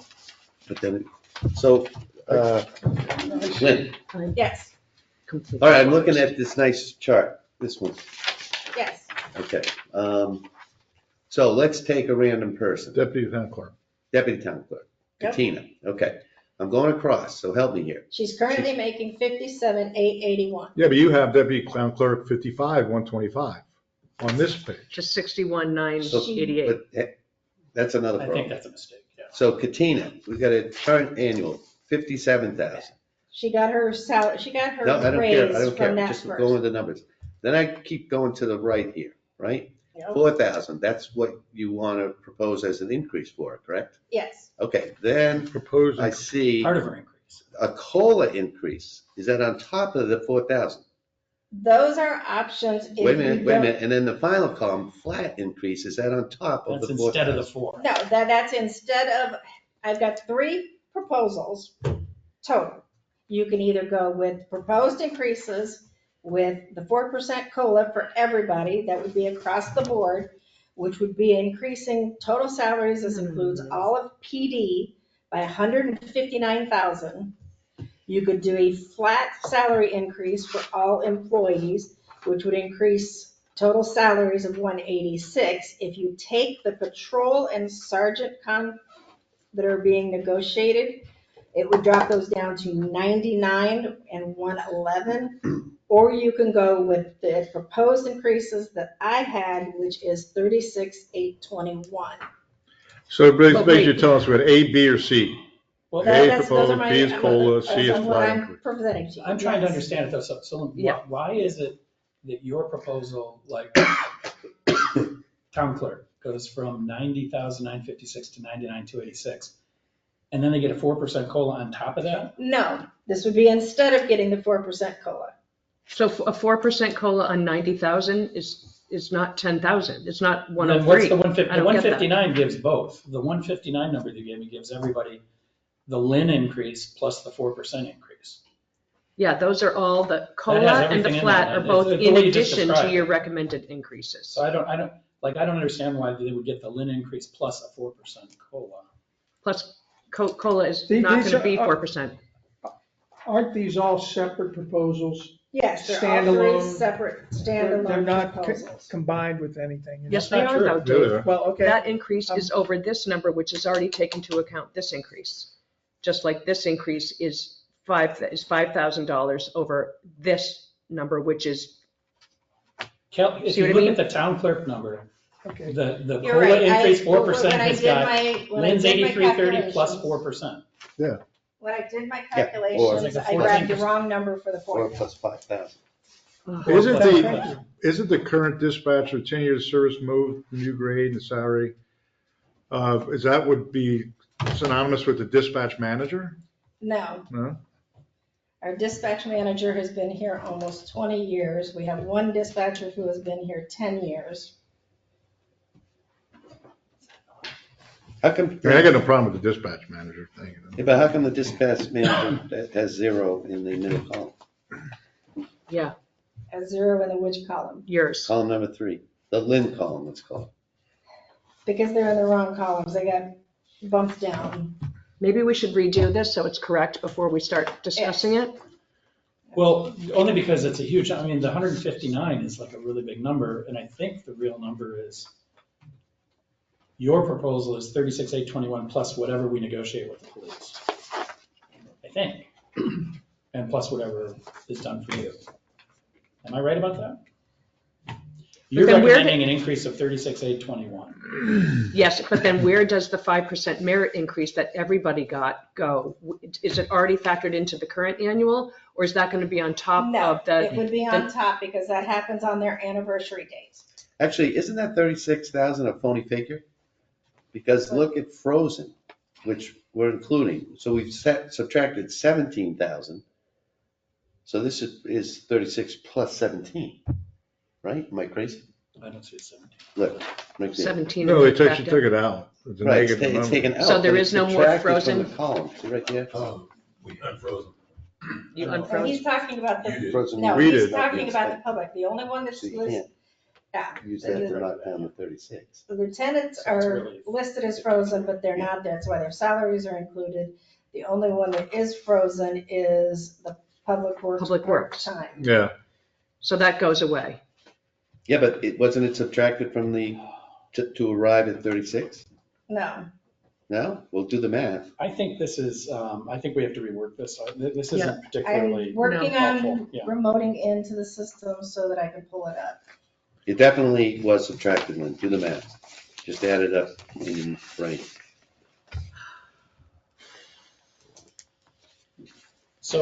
So just for, while you're pulling that up, if you are in fact saying that the COLA increase column includes the Lynn increase plus another 4% of COLA Yeah. on top of that, you're proposing 14% pay increases. That was actually not my intent. My intent were for these to all be standalone. Standalone decisions. So they either get a Well, 4% or they get the Lynn The increase. colon Yes. column Yeah, needs to we can refer decide. back to the Lynn column, not the proposed other increases. Well, the other Same with the increases flat would be rate smaller. increase. They'd be half of Yeah. Lynn's, yeah. I'm also trying to think of this in the context of what we think we might end up with in terms of a negotiated police increase. Yep. And, are we gonna, we need to think about that as well. Or are we gonna give twice as much to everybody else as we give to police? I don't know what the police number would be. I don't know what you expect. I can tell you that the police number that has been requested is significantly higher and would be more along the lines of the proposed increases plus the 4%. So give me a number. What's been proposed? They What have percent? requested a $6,000 base salary adjustment on day one of the fiscal year. They've requested that their performance evaluation and merit increases increase to 8% a year, and they've requested a 4% COLA increase annually beginning at the first of each year. So So- who negotiates on behalf of the town? With the union? Scott and I and Laura Donnelly, and we are preparing to schedule a shade session. I've asked Christie to identify whether it needs to be before the next meeting or just directly before the next meeting in September. when do we need to put these amounts in the budget? If we do these raises? When do we need to decide on this? Preferably before the end of this month so that we can do our preliminary budget, have everything locked down for the preliminary budget on September 9th. Kind of puts us in a weird negotiating position with the police department, doesn't it? I agree, but they did not Shouldn't we just open until last fill in a week. number, When do Jeff? we talk to the police? When We do we negotiate with the Just police? take a number. currently, but their contract expires September 30th. Lynn, if I'm doing simple math here, and I'm probably wrong, but tell me, the current annual of the cops is 2682? Or is that total? That looks like That's total. total annual salary. And that So you includes- haven't that broken includes out the- police See what I'm versus- trying to do? If we just add up the police, not the dispatch, because they're not part of the union, right? Add up the Well, you gotta take out the take out lieutenants the and ones Scott. where Lynn has Lynn raises. So if you just take that, and what are they asking for? They're asking for 6,000 base All right, so plus then 8 plus 4. Yeah, they're asking for, Yes, it's, 6,000 raise plus 8%? plus 8% merit plus 4% Okay. cost of living. So we could just It's over the do top. some number. Like we could say, okay, we'll give you the 6,000 and 4%, and then just put that in the budget. Well, I for mean- police, Yeah, but then how are you gonna We're more negotiate saying- that when we're in our Steve, state what meeting? we're more We're saying- gonna They're gonna negotiate want with the more than union. that. They're gonna Yeah, want they more than want, What we're more saying is, if we go with like a Lynn recommendation, which is very high. Yeah. That puts us at a real At a very disadvantage when we're talking to disadvantage. Police, because they're gonna be like, well, what do you mean? Right. What's Oh, more I important see. to You you? mean these four? Yeah. And we just I'm heard saying, from yeah, I'm Brian saying, that all right, if they we're support in- what we're doing, No, no, great. we're in the ranges. range. For the people that aren't in the union, I know. so that. I mean, gives them the it's just, space. it seems like a disconnect to me. We just spent money and time on this project with Evergreen. And now everything was reported to be kind of in the range, but let's put that aside and let's just add increases. What was the point? Lynn, good Lynn, point. do you have a rationale Very- for the Lynn column? I understand you gotta fix this other thing, because you had it kind of doubled up. But did you have a rationale? I didn't, in your memo, I didn't see the rationale as to why these feel like extraordinary increases to me. And in a market where our consultant said that everybody's kind of on market. Can you give us like I don't mean like this minute, but I mean, My Yeah. rationale, for each person, yeah. my rationale for the increases is, well, yes, the majority of our employees wear multiple hats, and that is common to some extent in all small marketplaces. And as someone who has always served in small marketplaces, I am quite familiar with that. It is more generally accepted that they are closer to the midpoint or over the midpoint if employees are expected to do two roles. Classic example, our clerk is not only the clerk, she is the deputy treasurer, she's also the community development liaison. That's three very important roles that would be completely different departments and completely different roles in other jurisdictions. So. And so- 2,000 people, So does that though, mean a very small is she in town. on the weekends and working late like, I don't know, it's not a Right leading now, question. what's the I don't know the motivation to do so? I'm just asking I'm just asking Eh, eh, a eh, question. And I'm stating factually, what is the motivation to put in evenings and weekends when employees do not feel valued?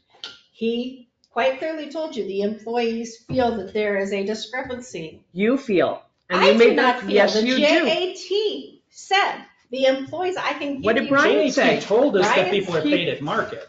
He said He he said heard they're from the paid at- employees, they feel Yes, that and way. he said He that also you said were the employees one who oftentimes feel described this Particularly disparity between the town and the police. He did not say that was me. Yes, he did. No, he I did not. wrote it down. Yes, he did. You may have wrote it down, but that is not what he said. He said that there is a perception of a disparity. That is not my perception. So, well, it's somebody's perception. Well, But- it So I comes from gotta the ask top, you a real quick Lynn. question. I mean, So, Kelly, you working nights and weekends? I used to. What? I used to. You used to? I used to. what's that Okay. mean? I don't know if that, Now, did you get overtime when you did that? What does used to mean? that means you don't do it anymore? So Because this year you haven't done it. Not since the last budget. due to the fact that it's no longer necessary? Due to the fact that, So is your job not getting done? no, my job's getting done, but Okay, at then- a Then slower that is- pace. It's not necessary. That's not necessary. So, Lynn, from my discussions with you over the last 3 months, there were only two people on staff that needed substantial raises, Kelly and Billy Armstrong, right? So can't we just tick through these 8 people right now and do this? You can? Yes. I mean, that's what we gotta do. We have to have a budget number. Yeah. Well, the current discontinuous service moved a new grade and salary be increased. So you're just increasing their top salary level for that. Because right now they're topped out. Is that what you're saying? This dispatcher, 10-year experience, basically Jessica and Courtney? At the beginning of FY '24, which is where we are right now, this commission voted to provide a increase in the base salary of all police officers to $66,000. They increased the base salary of all police officers by an additional $2,500. They added $1 an hour night shift premium for the dispatchers, brought the dispatchers' base salaries to $55. Did not make any increases to the police chief, to the public works, to the building department, or to the clerk treasurer or the manager's salaries at that time, above and beyond the 5% merit that every employee was also eligible for during FY '24.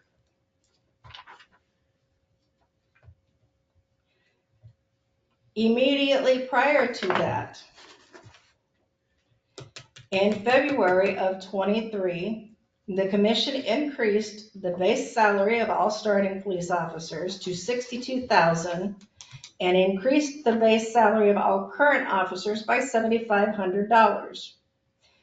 The commission also provided a prorated for the first year and full amount moving forward of CARB stipend for police officers of $5,000 a year, plus their 5% merit. Why are we talking about the police right now?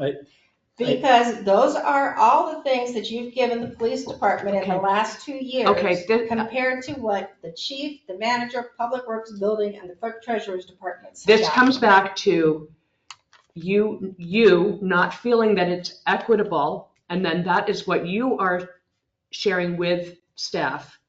And we are looking at this report that we spent considerable amount of money on, saying that we actually are equitable with the market. So. I mean, I don't understand. Are you saying you don't like how much police officers make? I don't get why that's relevant to the discussion about how much we pay everybody else. I don't believe that it is equitable to make such substantial increases to the base salaries of individuals in the police department when you do not consider equitable base salary increases for all other employees. What is equitable? All right, well, okay, Equitable does not have a place. It's two different departments. $66,000 for a police officer versus what you're proposing for Billy is $99,000. That's not equitable.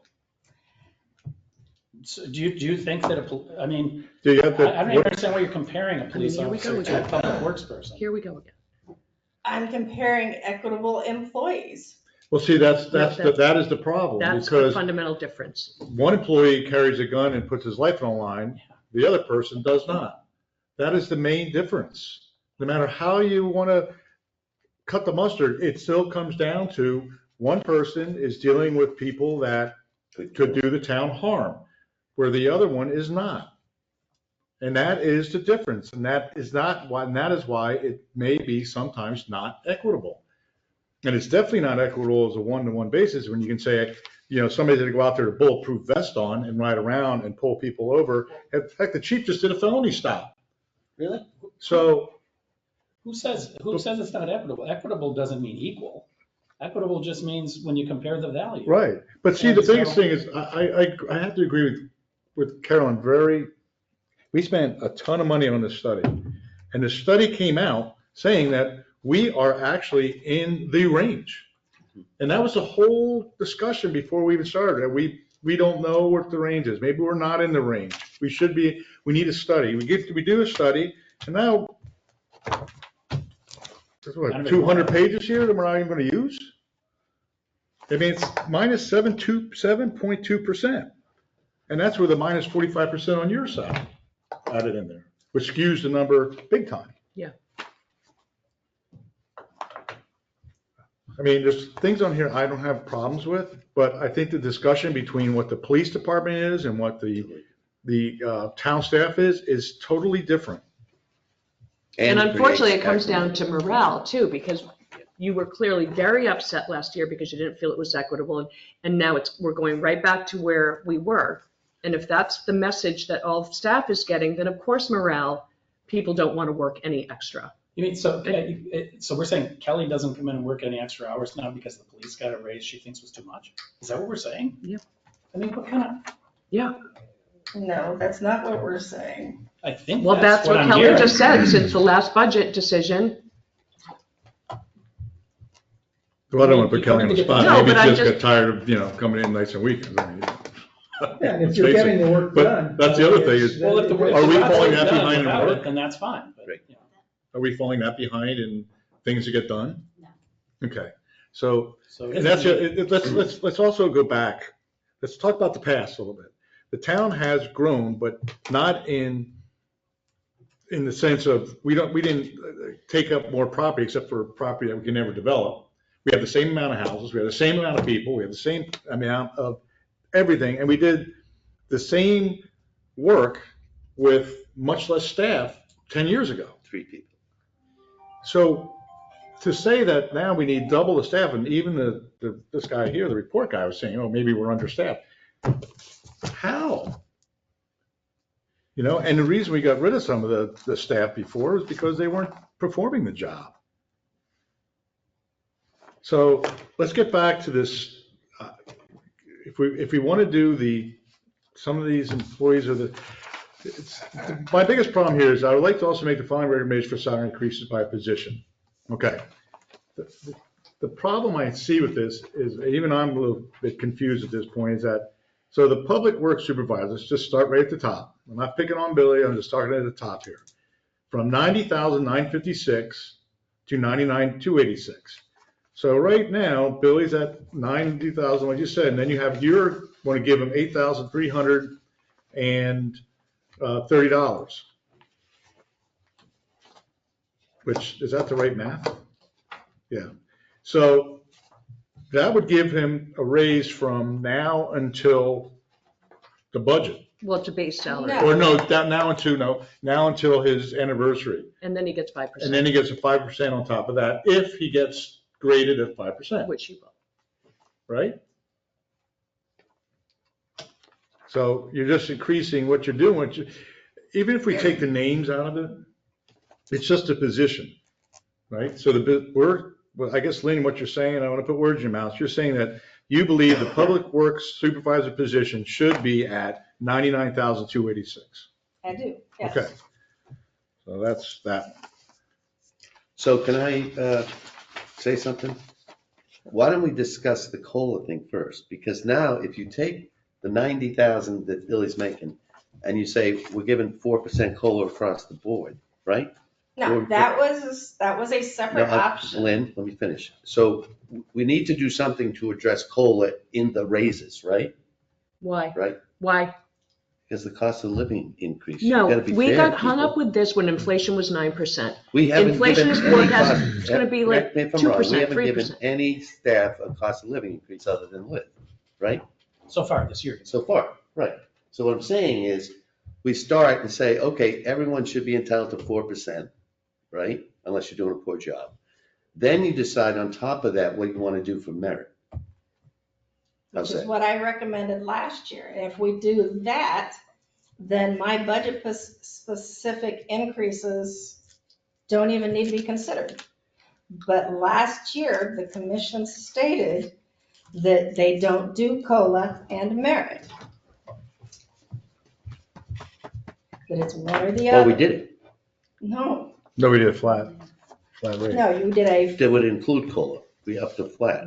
It was a We just- $15,000 flat number. you gave me 15,000 to split Let's between do the everyone that commissioners wasn't have a on- problem with giving a 4% COLA. Forget about total Well, rates. Well, Yeah, but we- I we do, do if some it's years, on- some and years merit we don't, on top some of we it. do. Which one do you want to do? Gulfstream does COLA only, they don't do merit-based increases. I So it's think one you of the have to Gotta other. do merit. I Yeah. think you have to look at Yeah. the entirety of it. I mean, I wouldn't just give a flat 4% and then say, then without regard to that, I'm gonna give a merit increase. I No, think you have that's to what I'm look at it in saying. total. Correct. So if you multiply 4% times these current salaries, that's gonna be in the budget. And then either we or Lynn make a merit raise decision. Well, she does that. Lynn That's does that, normal. and all of the employees got a merit-based increase of 5%. I asked for all Not all, of those. not But all wait a of minute, the but in employees. No, not Lynn's, 5%, in Lynn's yeah, world, it would be And I 5 don't plus do 4. all of the employees' evaluations. I only do Scott, and Kelly, and Billy. I don't think you understand what I'm saying, Cal. with Lynn's 5%, it's 4% plus 5%. So that's 9%. Correct. So what I'm saying is at least we agree on COLA, so we're halfway home. Agree on a number for COLA for the increase. I'm just, wrestling with, what would we say to residents who, understand the world we're living in and may not be getting 9% increases themselves? I'm not And why suggesting do we- even that. And I'm saying if you give them 4 COLA, maybe there's a range now from 2 to 5% that will be decided either by us or by the town manager on top of the COLA. Or 0. Yeah, but you think, No. historically, since we've got good employees, it's always been the 5%. So to Anna's point, it's gonna be a 9% raise. It feels like 9% to me, because I'll be shocked if we don't come out with, I'm The recommendation's putting only COLA 9%. in there as part of the raise. Right. So I would not go to 9% now. I don't want to put 9%. I think we- don't think it's no. appropriate. We No, just I stick with think we merit, need to look at 5%? it in its entirety in the budget, because we have a lot to talk about. I mean, our responsibility is this budget and representing the taxpayers and looking out for the taxpayers' best interests. And with the way this is being sought, I'm not feeling like everyone's on the same page in terms of looking out for the taxpayers' best interests. Well, when we just had a comp study that said we're doing pretty good, that's the part that I'm having a hard time reconciling. Exactly. Can I give When you wanted to some, do the study, Yes, you I pushed for the agree. study. Yeah, can and now we're I ignoring give it. some feedback on what other jurisdictions around the state are doing in terms of COLA and merit? The city of Ventura is doing 3% COLA in the budget. The city of Titusville is doing a 3.5% COLA. The city of Avon Park is doing 3% COLA. The, where's this coming from? Do these places also have a merit increase as Some well? do, some don't. So I'm trying to figure out this one. They do, because these are off the listserv. I'd be more from interested in the comparable towns, The like that were city used in the study. of, COLA's city of COLA. Daytona Beach Doesn't matter where you are. is doing a Well, they're 4% 2%. COLA, paid out 3% in 2% October, 2% in That's 3%. April, 3%. which equals a 5% over the full budget year. The town of Ponce Inlet is doing a flat $2,080 increase across the board for all employees. The city of Sunny Isles Beach is budgeting 3% for COLA. The city of Plantation is proposing a 5% merit. The, Wait a minute, stop. 5% merit plus COLA or no COLA? no COLA on that Okay. one. The city of Denellen is not budgeting merit or 3%. COLA, but they have a 3% Let's just leave merit. it to 5% merit. Right across the board? COLA is an adjustment, there's, for the city of Seacoast Utility, they are doing a 3.5% COLA and anywhere between 0, 2, and 3 for merit based on satisfactory, above satisfactory, or excellent. 0 to what? 0 to 3. That's a good approach. 2% COLA, 3% Can I merit. just say, a lot I of don't my know, call it what you want. employees are 10 years or higher, those employees, they're topped out, so they don't get a 5%. They get a 2%, that's it. No cost of living, 2%, because they're at the top out of their range. These are the non-union guys? You No, thought- those are union guys. Any position in my realm, my dispatchers, that's why they were asking for a higher ceiling. They're non-union, but a lot of the officers and sergeants, they're at their top out, so they're not getting a 5%. They're just eligible for a 2% if they have a good evaluation. Gotcha. But the sergeants are part of the negotiation, right? Right, they're, That's Yeah, right. because, I mean, we do need to look at the dispatcher thing for sure, because I mean, we would not want to lose Jessica or Courtney for sure. Lady Lake is doing 3% base and 2% merit. So I don't Okay. know, I we think- we don't have to go for every town. But I gotta say, I totally disagree. I don't think we should be doing a flat 5 across the board. What happens to the people that are deserving of a better raise than the next guy? There should be a method to reward that. And we're Which is saying why- no. Which is why I recommended last year a flat COLA percent for everyone, and then the up to 5%. when you have an up to 5%, but everyone has already received a COLA adjustment, when supervisors sit down to do their evaluation, they tend to be more objective rather than thinking, well, if I don't give them the full 5%, it's the only raise that they could have gotten this entire year, and the cost of living has gone up more than that, so why wouldn't I benefit them? Good. Yeah, but you do all the evaluations. I do not do all the evaluations. Who does the evaluations? The sergeants do, the police No, department. no, no, no, no, No, stop no, with the please. police department. We're talking about the Right. town For the staff. town? You do it. I do Billy's, Jean's, Scott's, and Kelly's. Okay, Kelly does Lindsay. Katrina, And Lindsay. Trina, and I also do Jean's. Right, so my point is, we're trying to make this town into some large organization. It's you guys. So let's face it, unless somebody's doing a really bad job, you're not gonna give them less than 5. I mean, let's be honest with ourselves. So they're getting the 5. No, I saw them all. I Right? asked for them. But I Yes. know, but the thing is, I would too. I would want to make sure I retain these good people. That's the whole point, retaining these people and they stay because they know their jobs, and teaching somebody a new job is a pain in the backside. So do you want it, we know that they know, and they're going to get the 5. So at this point, we have to decide, do we give them the 2% or 3% COLA raise? And then you end up, and then It's what? It equals 5 no matter how you do it. It's Because either the- 3 I'm just COLA saying- plus 2 merit or. No, they get 5 merit, Steve. They get 5 merit. It's They all do. That's a fait accompli, the 5. In It's your not- word, No, no, I haven't if voted for we that. approve No, it. no. No, no, no, no. No, if we they approve, decide. We they don't have any decide. decision-making on that. Who's they? The Lynn, supervisor. And that's the whoever is doing the 5%. evaluations. Yeah. No, but we have to No, no, we okay the decide what the 5%. No, we financial don't. impact is. No, In the budget, but they give Well, them the they 5. can't, they No, no, can't spend it They if can't it's give not them the in the budget. 5% if we don't tell them they can give them 5%. Right. That's We crazy. control the Okay, budget. then So back to my original proposal. So let's say we do a COLA for everybody at 3, like that town. That town has it. And then we give Lynn the authority to go between 0 and 3% per employee evaluation. isn't it like Because then 6 she and one, can half dozen merit. the other? I She mean, can it do really- some it's- merit. At least that gives her Giving the them ability to merit differentiate. of sex The makes a merit, difference. yes. Right. It's crazy not to have the ability to get merit. No, I agree. That was the whole point when they started a long time ago. We used to Well- just do colon, everybody was an A and a B and a C column and whatever, it went all over the place. So are you suggesting we give her a budget of 3% of the pay and then she can give somebody 6 merit and somebody 0? Correct. Because otherwise, why would she ever not give everybody 3 if she doesn't get to reallocate it to somebody else? Yeah, but so I'm saying what the reality is, there'll be no zeros. Well, Unless listen, if there's 0, you're firing somebody. no, I don't think so. No. Yeah. That's not the way it's You know- supposed to be.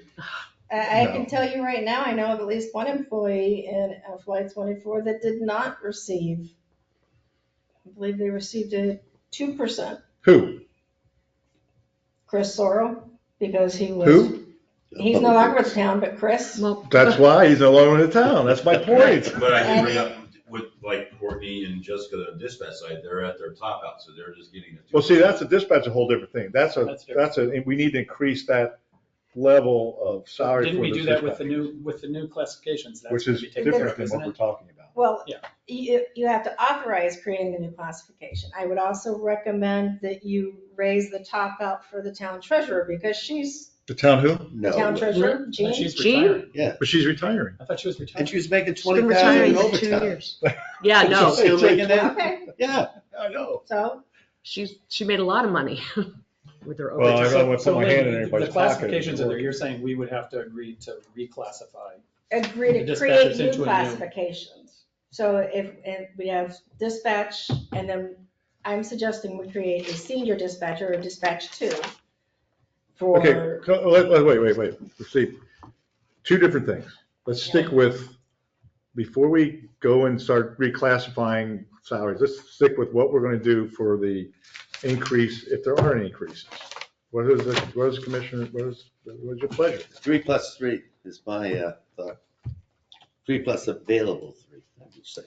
3 COLA, and then, the equivalent of Three merit. An automatic 3 COLA and then a budget for Lynn and 3%. whoever's in charge of making recommendations. They work together and decide how they're going to spend it. Precisely. What do you think?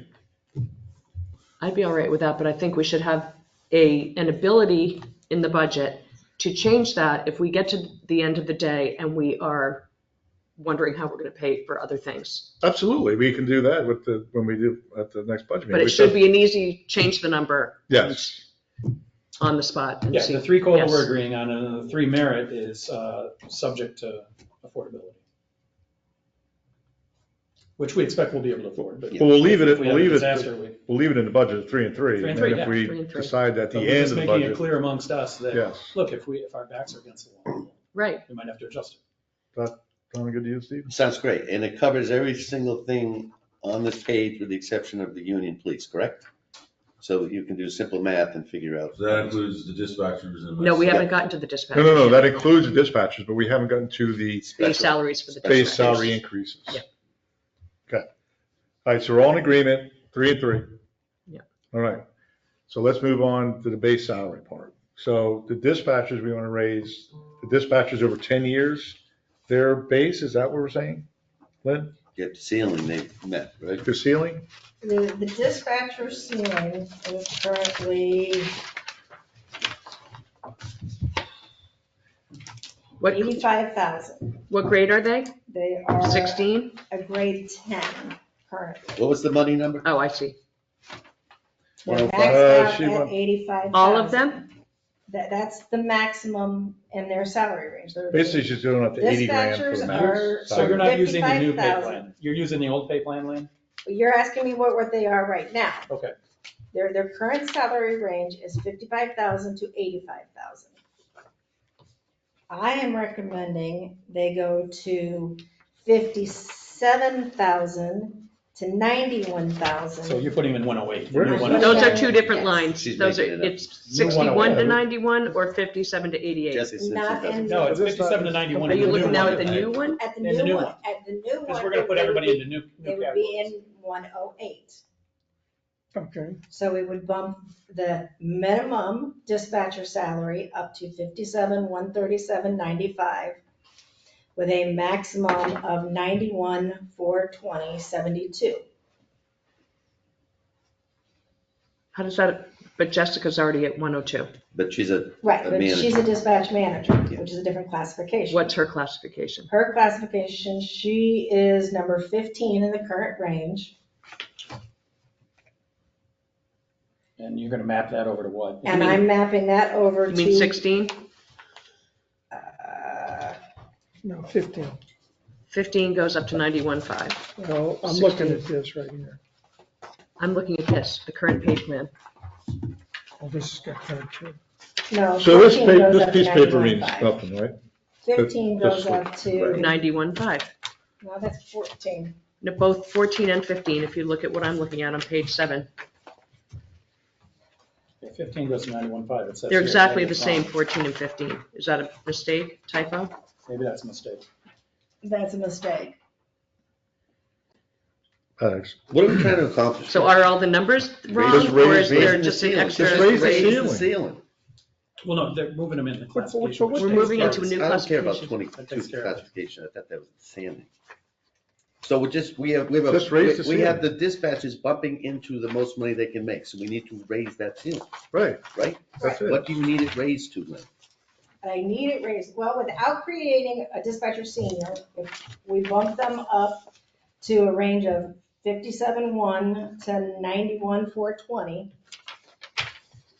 Yeah, that's fine. So two people are gonna get $2,000 raises. yes, Sebastian, Shabani Wood, and to be determined. right, Okay, so two people are being bumped up to 57. right. Dispatch manager, I would suggest that the way we do it is we map them into the new pay structure, it just into a higher class. I mean, Right. if we're gonna put in a new pay structure, let's stick with it. the dispatch That's easy, manager that doesn't is make any difference. currently at That doesn't- 16, I got that number wrong. Yeah. She's at We 68 already to had 102, and she's maxed out at 102. I'd like to see the dispatch manager mapped into 114 which is a base of 81 and it tops out at 129,682. That gives Jessica the ability to continue increasing within the cost of living and the merits that we're talking about, the 3 and 3, without being limited because of hitting the top of her range. I'm good with that. Yep.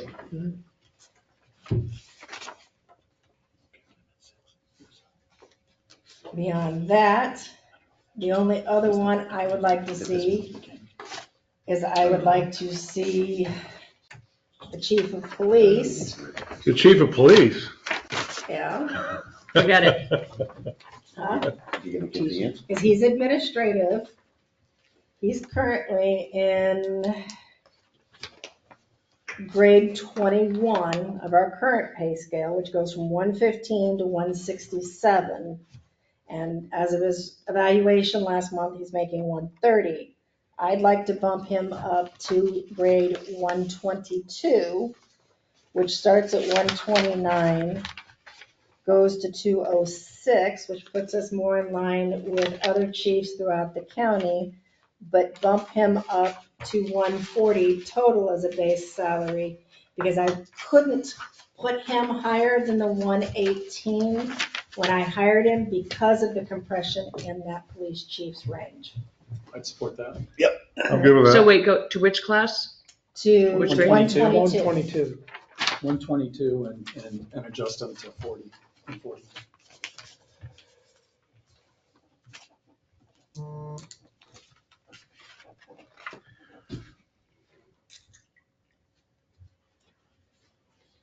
So that should not be confused with the 3 plus 3. Right, that's Right. separate. No, that's just, You happy? Well, that's what I want, so 3%, because they're, since I've been here, you know, it's been a pay for performance 5%, but they're gonna cap it, you're gonna cap it now at 3%.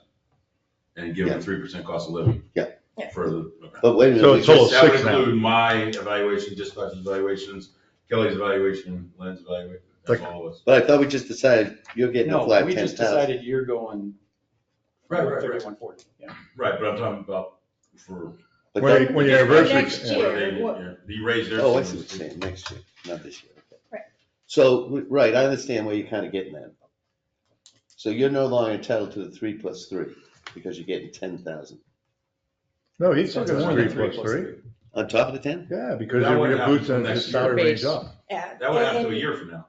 Yeah, that'll happen a year from Well, no, the 3 would happen immediately, wouldn't it, the COLA? now. Yeah, COLA normally occurs, but if they're getting a Well, 140 he'd base be salary number- bump, which right I now, mean, Jessica's the only 5,200 one- bucks.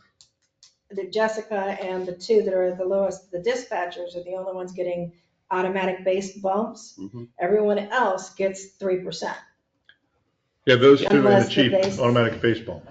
But the chief is getting the 10, Right, his is greater Okay. than that. I misunderstood. but not I'm coming just out of the clarifying 3%. that they're getting a 3 from their merit. He's It's still. high as entitled they can get from their to merit, the fact then that a 3% COLA. Correct, 3% Which COLA makes is sense, on because October 6% 1, times 13 3% merit is is, almost 10,000. Whenever their No, anniversary it's date. only 70. right. It's only 70. But they're getting a Like base 13. bump too, Yeah. right? So it's- Well, their top out's getting The higher. top out's going higher, Top right? out's gonna be higher.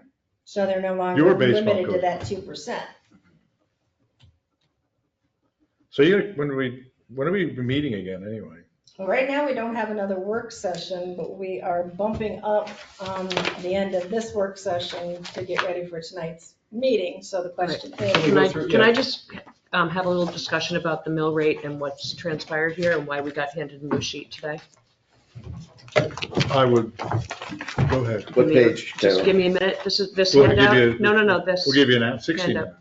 page We can go right 36, into the meeting. the one that you're. Page 36. that you Gotcha. replaced. So if you recall, last December, we had a special meeting. I have the packet here. When we calculated the mill rate, or when we chose a mill rate, we mistakenly, Lynn used the net taxable value from the DR 420 sheet that we get from the state. And we had to have a special meeting to correct it to the gross taxable value for calculating ad valorem taxes. when we got the first mill sheet from Lynn, she, again, on July 1 for our meeting, we got it, she had used the net number again. I sent her an email and I explained, I'm afraid, made the same mistake again, and she quickly got an email out to everybody with the corrected number. Then I got the packet for this meeting and saw that it had gone back to the net number. And in my staff meeting last week, I asked about that, and she adamantly maintained her position that she was supposed to keep it at the net number. And I said, that's not correct. And she was a bit defensive about it and said, well, I'm going to have to go back and check with Dino. I don't know who Dino is. And I followed up to ask this morning what had happened, and she said, I changed the number. So I'm very frustrated, with this error that was such a huge deal last year that it seemed to have been forgotten, and B, the defensiveness with which I tried to present the correction, and C, the fact that it happened at all, that happened again when we had been through all of that last year.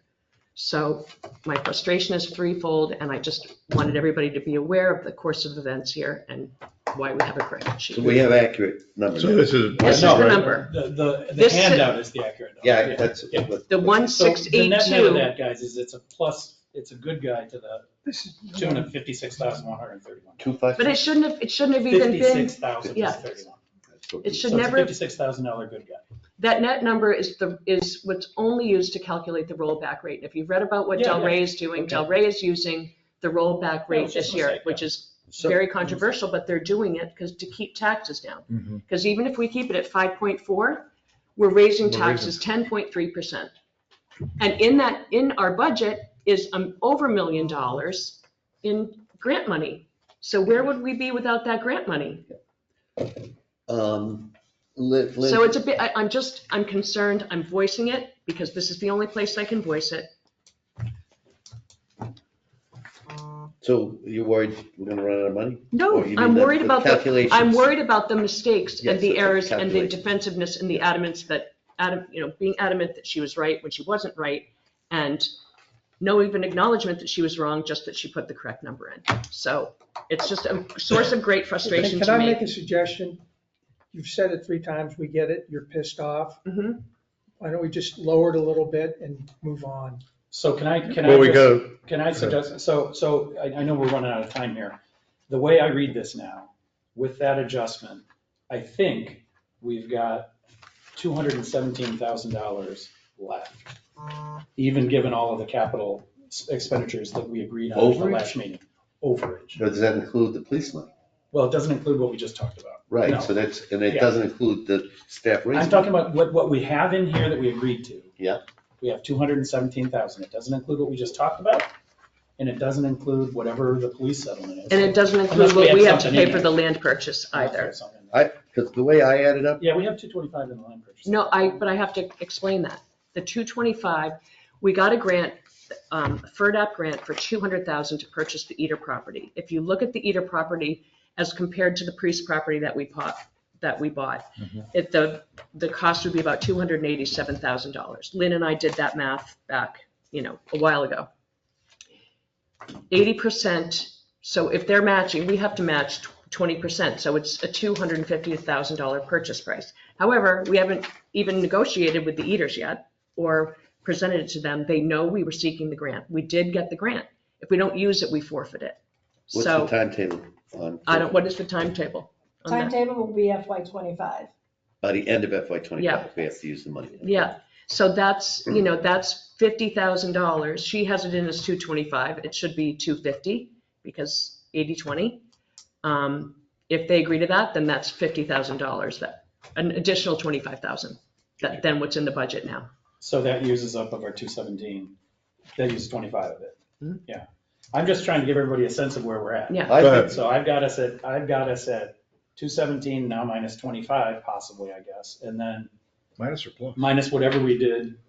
I'm sorry, say again? no, we're good. so, I'm sorry, I thought you said that was gonna hurt us by 25. No, it is gonna No. hurt us. Yeah. He was No. asking what net the so position. I did it differently. You're looking at the final budget. where we're at, Yep. okay? So I went through this pretty extensively with Lynn. We're spending, I'll just round it up, 12 million on general, 2.7 on capital improvements, okay? So that's 14.7.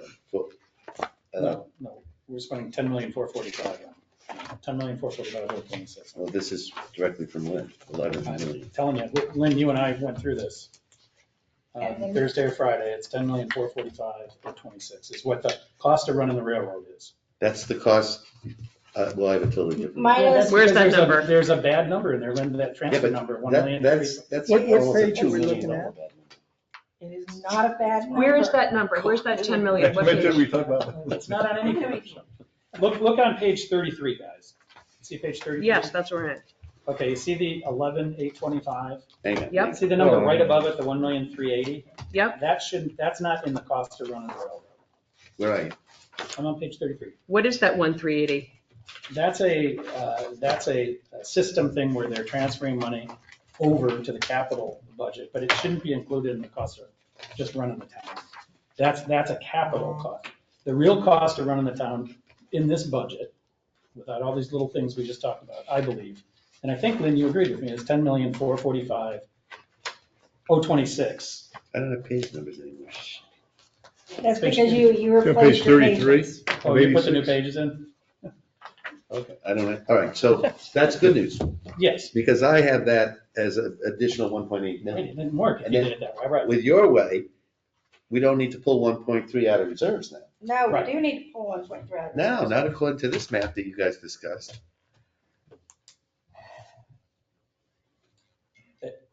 Look, if you look at what the costs are, the actual costs, it's 10,445,000.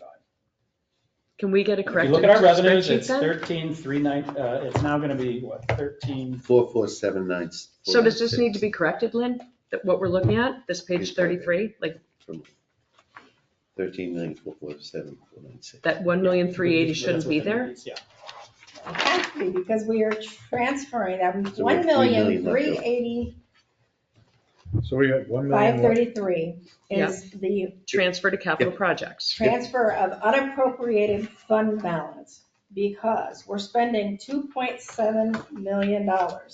Of that, there's actually, you're transferring 1,380,553 in unappropriated fund balance, and you are doing an interfund transfer of 1,380,533, so that we have 2,761,106 in order to spend on capital projects, because our capital project expenditures are 2,729,309. And what I'm telling you, Lynn, is you're double counting. The real cost, if you add up all the items that we're gonna spend to run the town, it adds up to 10,446,000. We had an exchange about this, and I thought you I agreed. know we did, and Now you change your mind? So I will review it again. I'm just telling you, this is a budget, this is the way the software is working, but it's not relevant to the discussion we're having, I believe. But, so we'll follow up and we'll make sure that we're right on that, but I think it's we're a right. huge difference. Of course it is. Yes, okay. So Lynn, just to make sure I didn't misunderstand you, to reach the 2,761,000 we're spending on capital, you keep on mentioning the general fund or the available fund. Are you talking you're pulling reserves into that to cover the capital? Yes, Okay, and how much of reserves are you pulling? 1.3 million. But if we're really, I don't think we need to do right, Yeah. if the operation's 10 million and not, that. I think we'll have 11, $2,946,339 to spend, and we've only allocated $2,729,300. so this is probably the That most leaves us just at important. 200 and something. We have 217, but we just spent some of it here, so we Yeah. don't have. But this On is that like also. super important. Yeah. So we have to know at next meeting, we gotta have, this is the correct number. Yep. Because right now we got two sets of numbers. Well, it's I know, not. I two got sets of different, num- Yeah. you got different numbers than I got. I- And we're getting it from the We're same getting it from the source. same book, but I'm telling you, when you look at the way, No, I'm not an accountant. I think Ainer's in a good position to do like a little worksheet. well, anyway, we'll talk Come about in on the that. weekend. It's simple. All you have to do is add up all the actual expenses we have in our appropriations. You just add that up. And then you compare it to our revenue. It's simple. We've got the gazintas and we got the gazatas, and you see what's left over. It's not that hard. Do it. I did it. I did it. That's, Do it again. that's the number. I mean, In We're done. order to ensure that everyone has everything accurate before the September 9th, and for any other discussions, so that we can also see what the changes to salaries impact, do we want to have another work session so that the preliminary budget hearing is a virtually finalized budget? well, can we have it on the, if we're gonna do it, can we have it on the day of the actual meeting? Well, we've already, Well, it's September 6th, the next meeting, or what's the I think next it's the meeting is September 9th. 9th? What did we We decide only at this published meeting? the second one, Salaries? Kelly. Thought we just did that. I need to get Budget. approval for one of the capital projects that you guys had a question on, for the Motorola purchase of the radios under the capital I project. thought we already did Okay. that. Okay. Did you okay? Okay, Yeah. I know, because there was a question. Okay. It was a lot of money, like 138,000, something crazy. 184, For because I did do credit and I got a 5-year warranty. Yeah, but we already We approved discussed that. The Yeah. only thing that we said is please check and make sure that we're not at a disadvantage if we pay Right. for I it. think it was by Service-wise, leasing he did and buying. confirm. That was a discussion. And he confirmed that. The challenge with doing it on the same day as the budget, as the next commission meeting, which is when they do the first budget hearing, is that the information for the first budget hearing will still be fluid. What are we discussing at this meeting? The salaries? I think we're, yeah, plus we're going over Making sure that. Final that all budget. those The salary numbers, study, Final, I assume we're talking about the final budget. 47. finalizing the budget for the first and second budget hearings. okay. All right, so September 9th, you're saying? September 9th is the next meeting, which is when we have the preliminary budget hearing. And that's at 6 o'clock or before that? That's at 6 o'clock, because the budget, preliminary budget hearing is always part of, budget hearings are all part of. All right, so send It's out. part of the real meeting. It Yes. starts at 6. Yes, And are we down saying we're gonna start before that to do that's something why I'm else? asking, do we want to do another workshop, just to make sure everybody's happy with all the numbers going into that date? I think Well, I need- think we have got to. some I work think to we do have to, here. Yeah. Well, I think, Lynn, listen, I think between now and then, you and I need to come to a meeting of the minds on what all this means. And it's pretty simple. We just have to add up all of the real expenditures. Don't pay attention as much to the software, because there's some stuff that the software is doing that I think is confusing you, but just add it all up. And I'm telling you, it comes to 10,444,000. It's, I think we're, maybe I'm wrong, but I think I'm not. Yeah, send that out before the meeting. Yeah. All right, so what time are you gonna do it? 4 o'clock? What day? Hmm? What day? The 9th, The same day as the meeting. same day as the meeting. We're just gonna We, start. we early. just went through 2 hours in 2 hours and 15 minutes. Do we want I to don't even have a meeting. just, Yeah, we spent, do it for an hour? we spent an hour and 10 minutes on the comp study. Okay. Listening to Brian, All right. yeah. Brian Yeah. didn't know when to stop talking. So, No. I mean, I don't think it's gonna take that much Okay. time for us. All right. I So don't 4 think- o'clock? 4 o'clock? 4 o'clock on the 9th? Listen, On the if we ninth? figure out, Sure. if we figure out that, you know, that I'm wrong about this, then maybe we need to have a phone call or something. Hang on, 4? Lynn, are you gonna send out one of those invites? Yep, Yeah, send out an invite. I'm not gonna worry about it. Me either, I'm not gonna. Discard changes. Okay, All right, anything else before we adjourn? All right, let's adjourn until 6. Back here at 6? Back here at 6. Lynn, can we just leave our stuff here? Yeah. Sitting on the- Yeah. Bring the lights down.